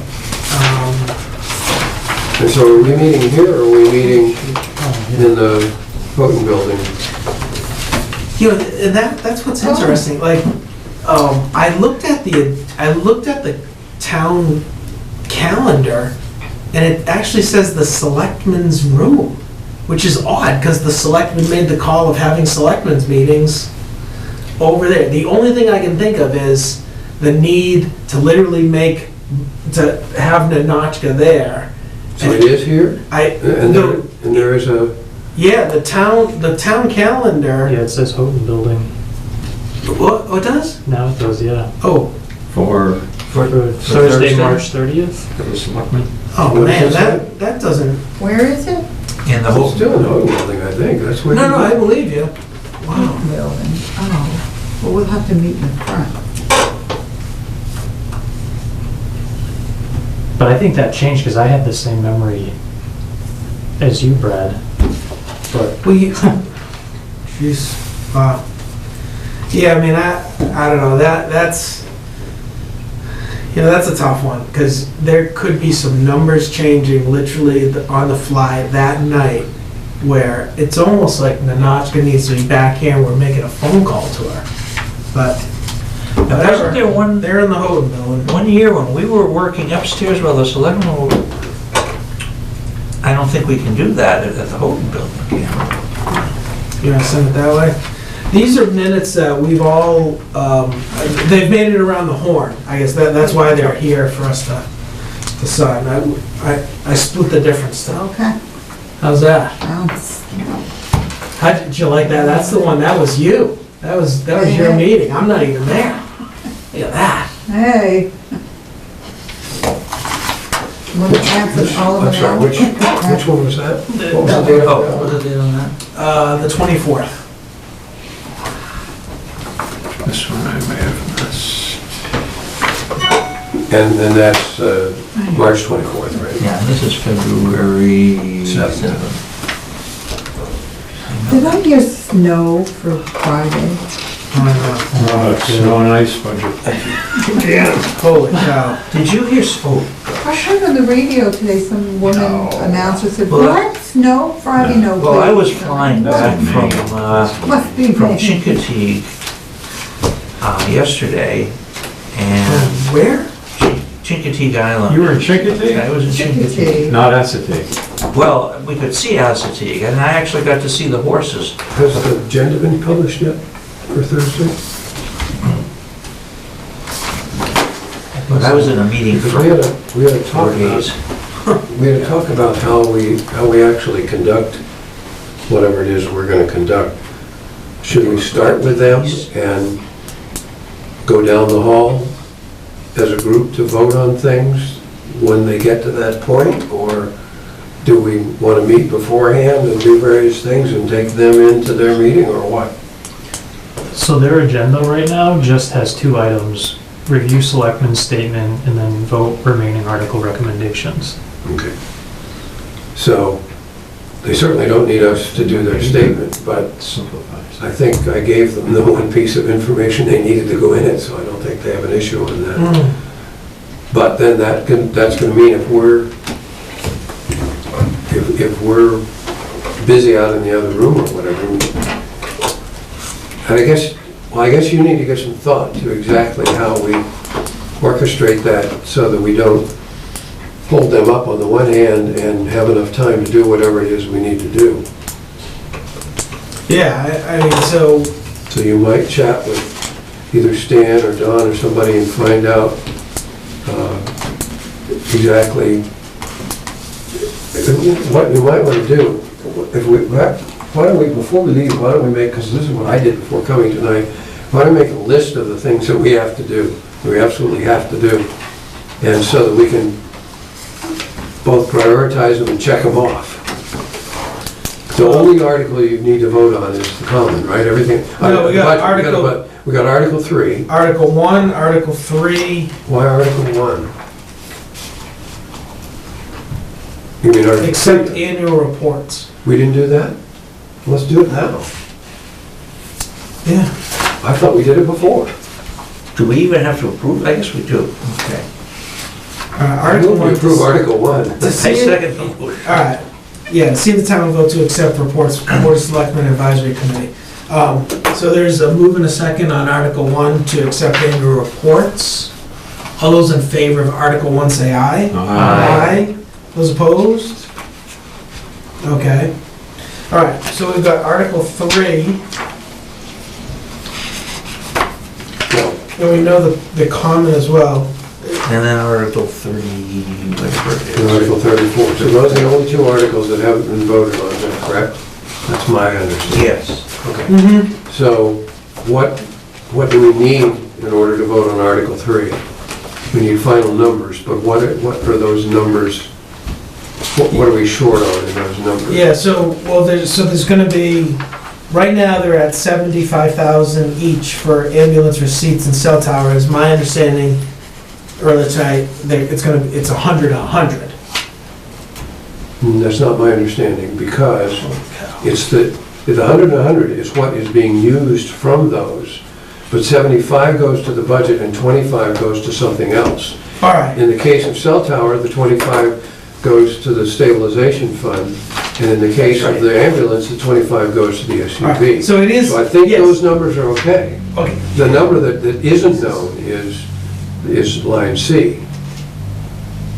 yes, the sum of money to be, or any amount to be transferred from free cash, the sum of money to be raised by taxation. Yeah, so those 2 numbers, that's right.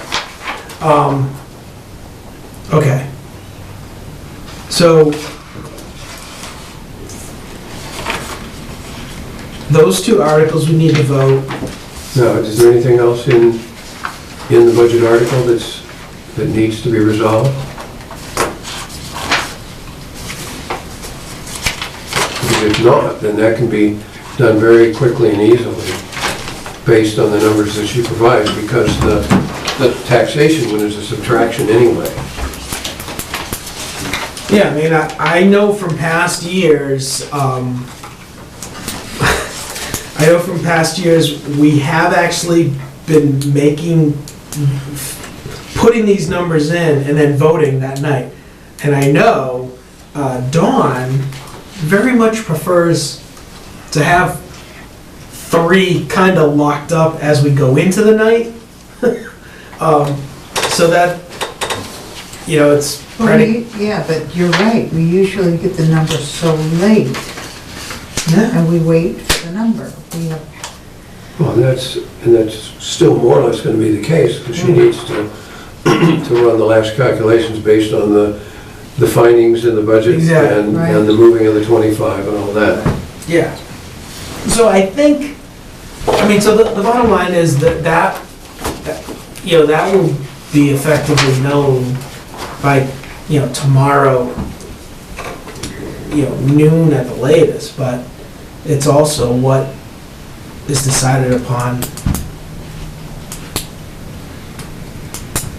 how the trust goes about doing things.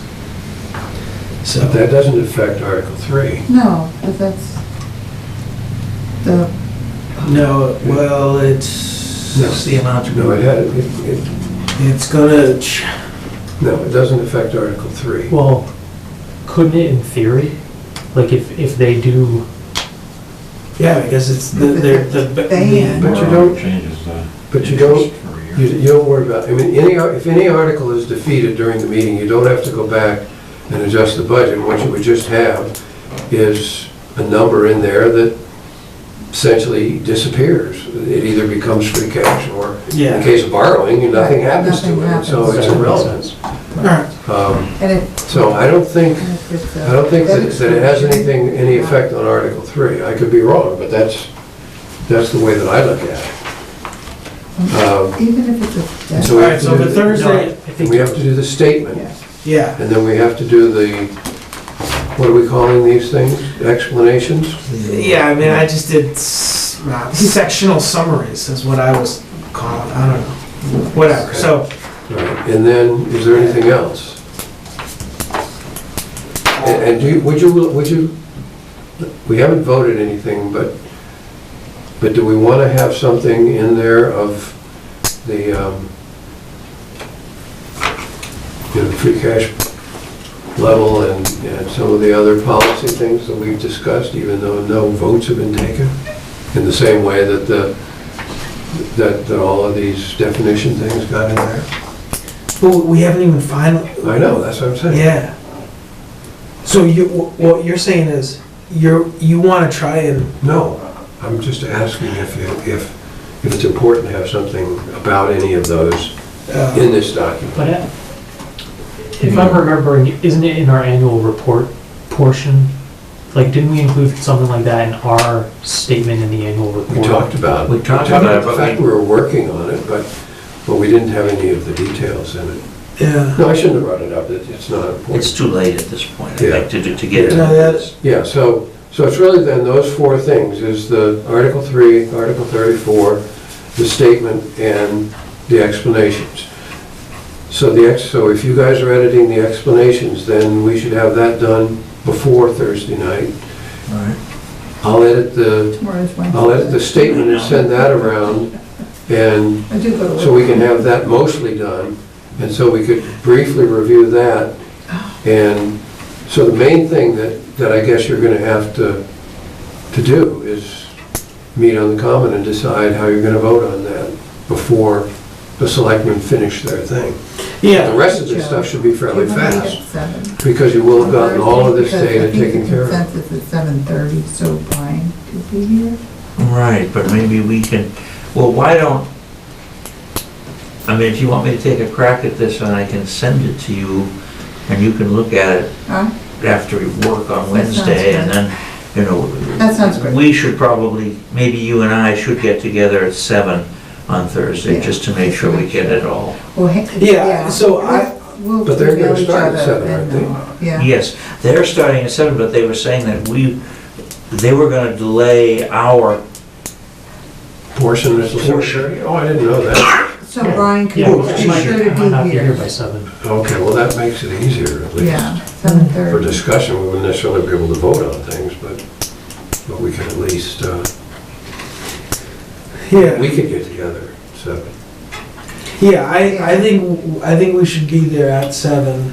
Well, he's going to try, but. No, exactly. if he No, that's all right. can't, Yeah. Yeah, we're gonna be there. Is there another place where we can meet in the whole building? There's Yeah, you upstairs, can go but upstairs and on. Oh, that's Ken right. would know. Yeah. Ken would know the place. Before you guys go, and I just want to make sure, because it is, what I realized was underneath the minutes was also Oh, a right. transfer. Oh, Ah. thank goodness you saw it. Exactly, By so, the way, I know, yeah. So, this is a request from Advisory Reserve. The amount requested is $6,622.31. Is to be transferred to legal because there's a present balance of $1,383.69. What on the invoices to be paid for February? Yeah. Invoices to be paid. There's 3,900, there's 130, and there's 39 for a total of $8,006. They only have this amount, hence the request okay. for that. That's the Yeah. amount So, balance, yeah. needless to say, We have to do that. is that the only one? yes. When I first saw transfers, I actually thought it was the one that Gary pointed me off to, which that's coming in April. That's for like 7,500. So, it's definitely a good thing that we created that article for advisory, Yeah. boosting that up. So, our law firm is very happy Yes. with us. There's no doubt about it. Let me remind you that this is we did one earlier this year for 20. So, it's a healthy number. So, with all that wonderful news, as a way to close out the night, I will entertain a motion to approve this transfer as it just explained to you guys. So moved. Second. All those in favor, say aye. Aye. Those opposed? All right. Any other questions, concerns, comments? We got a game plan for Thursday. Yep. You may be a little bit late, but you're gonna be, try to get there as soon as possible. We're gonna meet there for 7. We got a game plan, we've got to address those final 2 articles. Joe and Connie are working on the sectional summaries. Right. Ken's tackling any updates to the statement, and Nanach's gonna fix the budget. If I can get,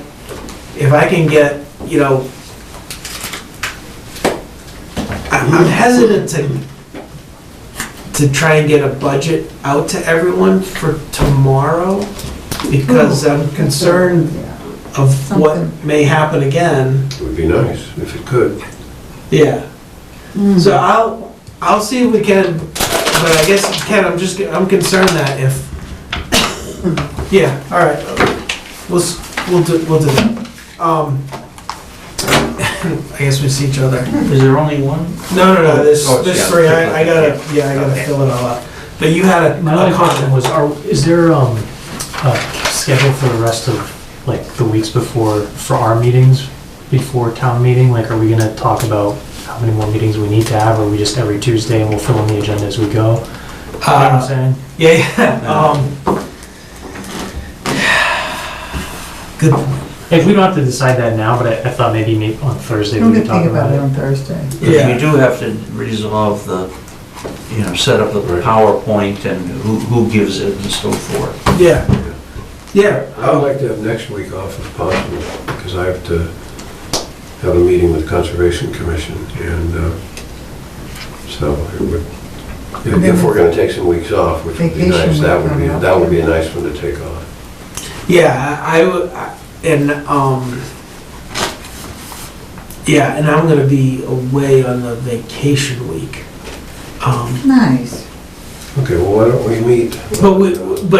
But that's something that if there is, depending upon That would be what's the going 18th. on, yeah, depending upon what's going on, I'll we be away. may, Is the 11th okay? oh yeah, The week I, before, It's Passover, but. Yeah. Doesn't bother me, I don't really want to affect Okay, it. then. but yeah, to your point, Brian, I mean, what we have left, is, the PowerPoint, getting that already, and it's, it's, unless we want to radically change the format, rather than just plugging in some numbers, we always do seem to maybe add in a slide or change things around a little bit, and I think, yeah, We'll it's a have discussion another for. opportunity for a meeting after the 18th anyway. Oh yeah, I mean, we've got 3 or 4 meetings, but, even if we do take a couple weeks off, and Ken, I agree, for no other reason other than a breather after these past 2 weeks, it would be nice to have next week off.